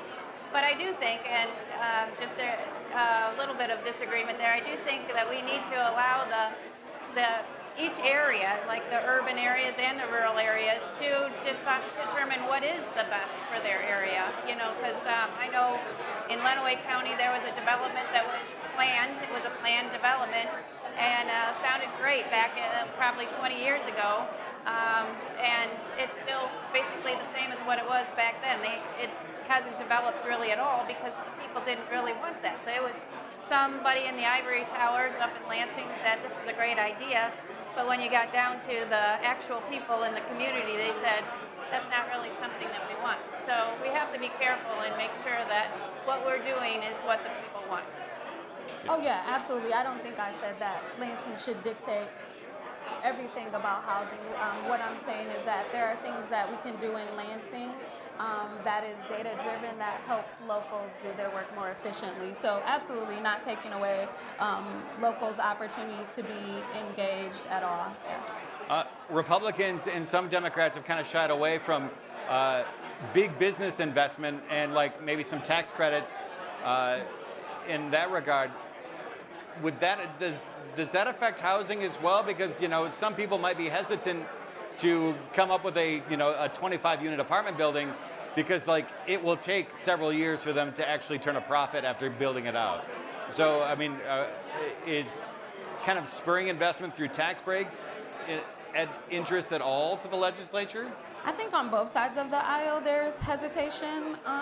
We've seen that in my caucus as well when it comes to some tax incentives. I think there's a place for that, right? I think you have a toolbox of things that work, but there are also other ways that we can be supportive. What we know is for a single family home, there's over $90,000 worth of, on an average, over $90,000 worth of permitting and fees before a shovel is even put into the ground.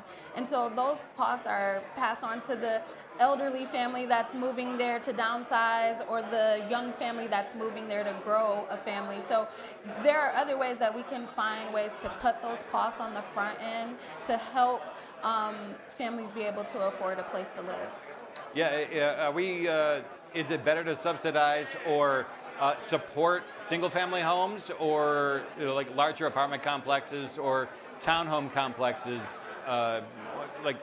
What is the best solution for Michigan, or is it multi-pronged? All of it, yeah. I don't think you can choose just single-family homes or we need a really diverse stock of housing because everyone has a different need.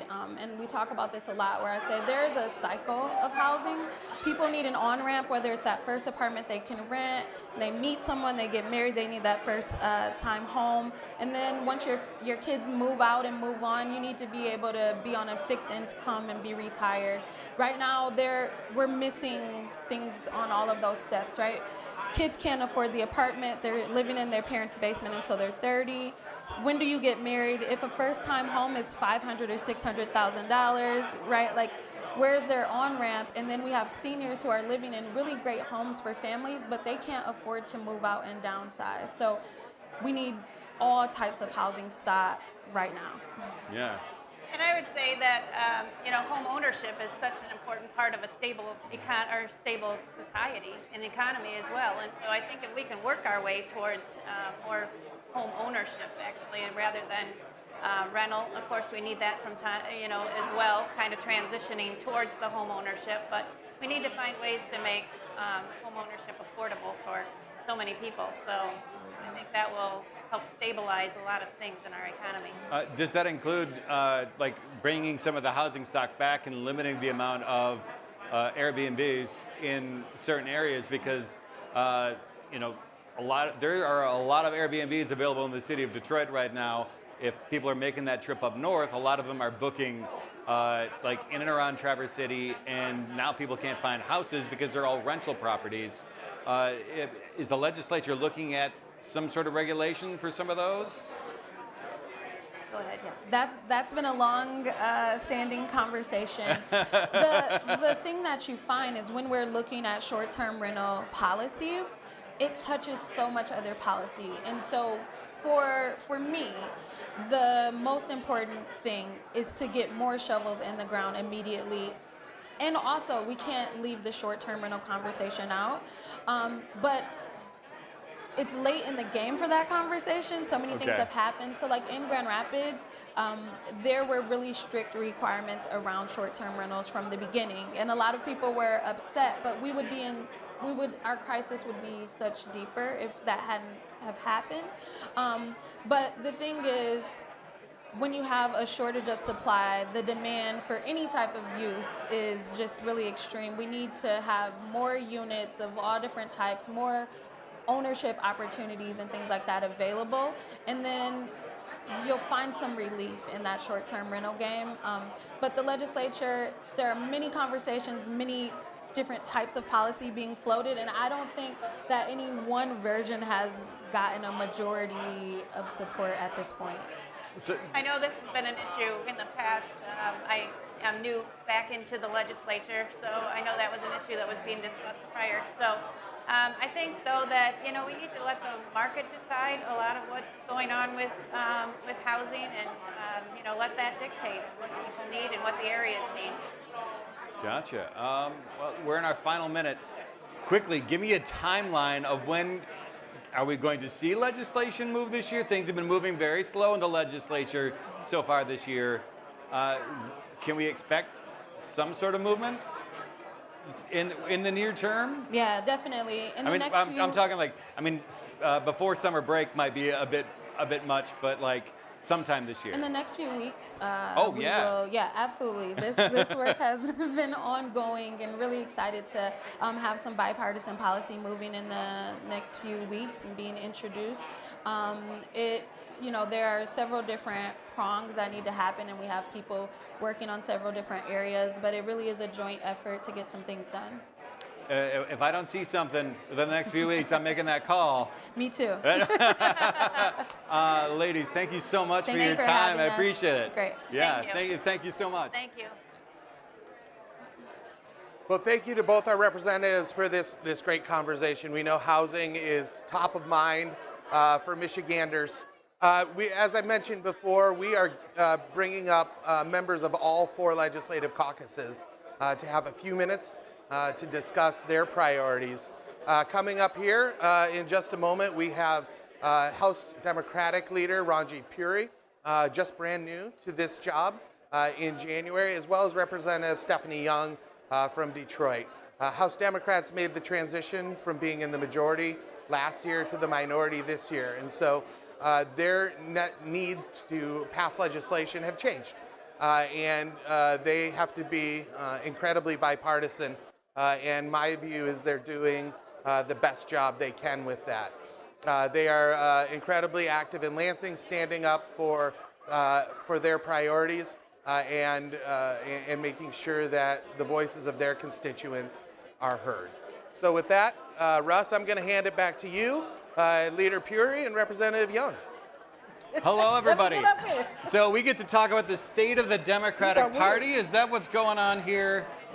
Whatever you want to talk about. We're excited. Sounds great. So the Tigers are playing pretty. I guess we'll keep it to politics. So how are we feeling in the Michigan House right now? 2 years of Democratic control, and now we're back to Republican control. It seems like business is kind of slowed down to a bit of a crawl. How are we feeling right now? Yeah, well, just to be clear, the Democrats do still control the Senate. Yes, and the AG's office, and there's a shift in the House, and I think, by and large, we are disappointed with the lack of progress that's been made so far. I think there's only been 4 public acts signed, making us one of the least productive legislatures in the last 50 years, if I'm not mistaken, and so, that's not what we signed up for. There's plenty of room for compromise and getting things done. So really hope that the Speaker and the Republican caucus find a way to actually get some PAs signed into law. Are you optimistic that that's going to happen? Well, I hope it will. I mean, there's been precedent. I think about when I first started. So in my third term, we started in the minority. And we were able to get things done under the previous speaker during that time. And I'm thinking, there's no reason why we can't now. So that causes me to have optimism. All right. So what are the priorities coming out of this? Out of what? Oh, like, well, you're in the minority now. You don't get to control anything, but what are your priorities? Like the things that you're sticking to and you're trying to get done in working with House Speaker Matt Hall. Yeah, well, absolutely. You know, I think that there was a tremendous amount of work that was done last term. You know, we've seen evidence of that working. You know, the priority has to be making the lives of everyday Michiganders better. You know, finding ways to make things just easier and better for the working class, making sure that Michigan has a thriving economic prosperity, that small businesses are succeeding, that companies want to come to Michigan, call Michigan home. And, you know, so I think if there are ways to continue to lower costs, make housing more affordable, make child care more accessible, lower the cost of prescription drugs, those are things that are, I think, common sense, shouldn't get caught up in the partisan divide. And those are popular in kind of all corners of our state and ways that, again, can just improve the lives of Michiganders. Yeah, what was something that didn't happen last term that you'd still like to make sure that there is some kind of compromise there that you can get through? There's something particular that you want. Well, there are a number of things that didn't happen last time. But I'll just talk about something more recent. I just had a conversation. I deal a lot with our young people. Child welfare is huge for me.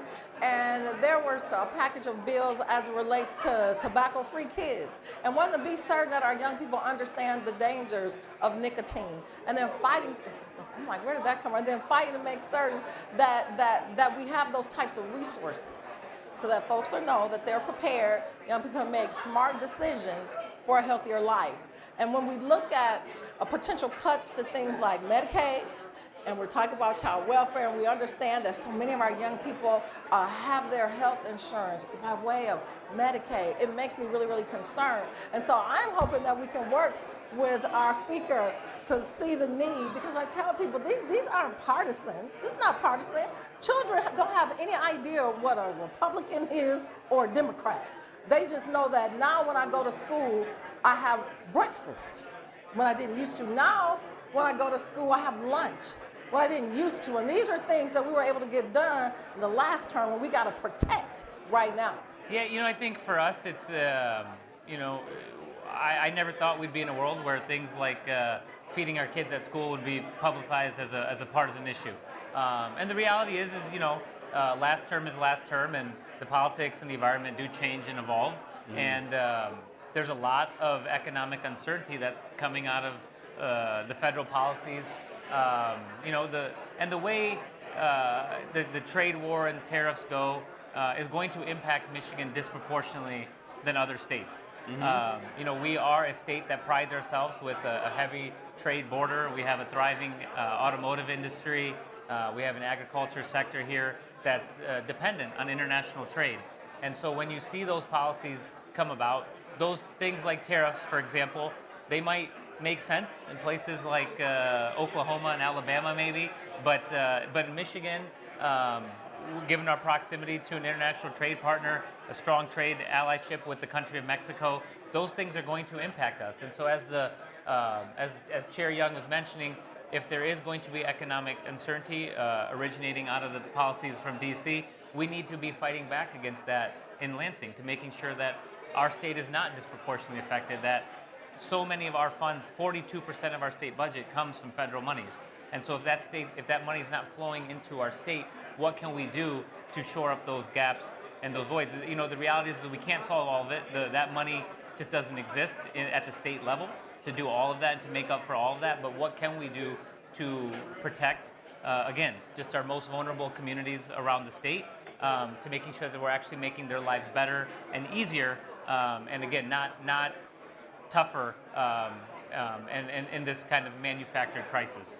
Should folks be bracing for cuts to, like, you know, services through MDHHS and some of the smaller programs within the state of Michigan, the community programs? Should they be bracing for cuts? Yeah. You know, like I don't have a magic 8 ball, but I can tell you I have no indication and reason to think that they shouldn't be they should Okay. not be bracing, right? Like there is a tremendous amount of economic uncertainty. There's billions of dollars at stake. These are very real issues. And you know, and like we talk about these things in such a grander form of billions of dollars, people losing access to health care, you know, schools being disproportionately affected, SNAP benefits being pulled. Those are very big picture ideas, but what those end up looking like is if you are a single parent in rural Michigan in the UP, as we're up here today, hospitals are going to close. You know, and if you have a child that has an emergency, you're going to be driving hours to go get access to health care. You know, teachers are going to be fired in droves, and hundreds of teachers in individual districts will be fired if a budget is not done at the state level. You know, and again, if you localize that message to the local level, I know in urban centers, that means that classroom sizes are going to balloon to maybe over 30 kids in a class. Right. After the work we did to lower classroom sizes, then we see the work going in reverse. It shouldn't be. And so, you know, I think there's a crossroads where there's just two different visions that are being presented. I mean, House Democrats are united in the sense where we want to provide opportunity for Michiganders. We want to invest in our kids. We want to invest in our state. We want to invest in our infrastructure. We want to invest in our healthcare. We want to make sure people are thriving. And then there's the kind of the DC and the House Republican way of doing things, which is just to sow doubt, you know, pit people against each other, tax breaks for the ultra wealthy and the well connected, and you know, these things don't need to be partisan. You know, I just want to make that there's a distinct choice here, and there's two paths that we can go, and we're firmly set on understanding that there's a way in which we can pass a baseline budget that doesn't have these wild pendulum swings, in which people are uplifted, and we're finding a way to, again, to make things easier for the people of Michigan. Is the difference between House Democrats and House Republicans, is it about methods? Like, you're trying to get to the same place and you have different ways of doing it, or is it we just don't want to do this at all? I don't know that we're trying to get to the same place when you look at some of the priorities, right? So for me, that we can't be getting to the same place when your initial budget from March, like defunds healthcare. That's not the same place. That's not the same place for us. We know that's the place to start. I believe that you fund those things that are important to you. My leader, he hears me say all the time, a society will be judged, it's the African proverb, a society is judged by how well they take care of their children and how well they take care of their seniors. And when we look at program cuts, particularly that will impact these demographic, these groups of people, our young people and our seniors, then we will get a failing grade based on a March budget that came out of the House that didn't have any input from us. I don't want to impugn the motives of my colleagues, and I don't want to make assumptions, but I think Chair Young is very astutely saying, I don't know if we have the same goals. Right. I want to be very clear. The House Democrats have zero interest in closing hospitals around the state. The House Democrats are not the ones that passed a budget that defunds schools by 25%, that inflates classroom sizes to above over 30 kids. Those are all choices being made, right? We don't need to have a trade war right now. We don't need to be questioning who our foreign allies are around the world. We don't need to be finding $4 trillion federally to make sure that these tax cuts for the ultra wealthy are put into place. These are all choices that are being made. And so to answer your question, if we have the same goal, then the answer is no, right? Very, very matter-of-factly, no. We understand that we could have a more baseline budget passed that continues services as normals. And of course, every legislator wants to find efficiencies to make sure government is running as efficient as possible. But that does not need to be done by wild pendulum swings and taking a chainsaw to the budget and cutting out trillions of dollars. That's not how the institutions were designed. And again, I will stand up here and say this over and over again. We don't need to be having hospitals closed. That is a choice that Republicans are making. is Michigan over? That kind of sounds like Michigan's a little bit over reliant on federal money.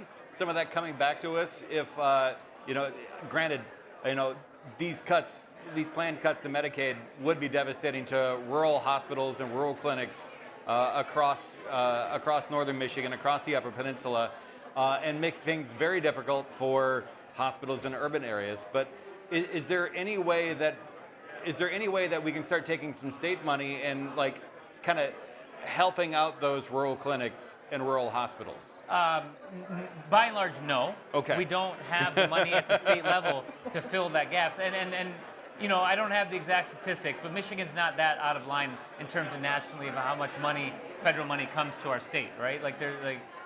Even some of the other states are way more dependent on federal funds than Michigan is. But Michigan is, I believe, the 9th largest state in the country, if I'm not mistaken. And so we have a significant budget. An $84 billion budget is not small peanuts. That's a lot of money. And when 42% of that is predicated on federal monies, and the economic uncertainty originating is going to impact us one way or another. Are there small stopgaps we can take temporarily? Sure, yes. But there's no way we can fill the voids of the billions of dollars that are at stake federally. I know. And it is one thing, we talk about federal dollars, and then when I'm in my community, we're quick to be reminded that if you're working, you got that FICA. It's like you're just getting your own money back. Yeah. So nobody's doing us any favors when we talk about federal dollars. These are our dollars that we're investing in government to help us have smooth government here at home in Michigan. It sounds like the kind of stalemate in the House isn't going to end anytime soon. Is there anything that Democrats can do to kind of soften up Speaker Hall and try to so they're not passing more legislation without Democrat input? Well, the reality is we're in split government. And so as much as Matt Hall wants to posture and scream from the mountaintops, what he says does not become holy gospel. In split government, it is not mathematically possible for the Speaker to pass laws out of the House and make them public acts by himself. And so I'm hoping that he comes to the realization that he needs to work in a true bipartisan way and a bicameral way to make sure that pieces of legislation are actually being signed into law. And in the absence of him doing that, we're going to remain in gridlock and stalemate. Yeah, it's been done before. We can absolutely do it. I remain optimistic. Yeah, and the reality is as Chair Young mentioned, I mean, this is not the first time Michigan's found itself in split government. That's right. We don't need to recreate the wheel here. There's nothing novel about working together with the other side of the aisle. It's been done many times. Right. Well, that's all the time we have. Great. Thank you so much. I appreciate the conversation today. Great. Thanks so much. All right. Yeah. Thank you. Thank you. All right, these weird chairs. Well, thank you to our guests, Representative Puri, Representative Young. It was a great conversation, and thank you to our sponsor for Live from Mackinac, DTE Energy. Providing this program has been a real service, not only to folks who are attending this conference, but folks who are watching at home. And I want to remind you, tomorrow we'll be back doing this same program at 9:15 a.m. And on top of that, the main stage programming is starting at noon today. It will be a great afternoon with Governor Whitmer offering welcome remarks, conversation about the auto industry, international business, and then a keynote address by Mayor Duggan. Like you're watching this on DetroitChamber.com, you can also watch it on Detroit PBS. So we look forward to sharing this content with people all across the state of Michigan. So until tomorrow, my name is Brad Williams. You'll only have to see my face a couple more times. This has been Live from Mackinac, presented by DTE Energy. Have a great afternoon, and we look forward to seeing you tomorrow.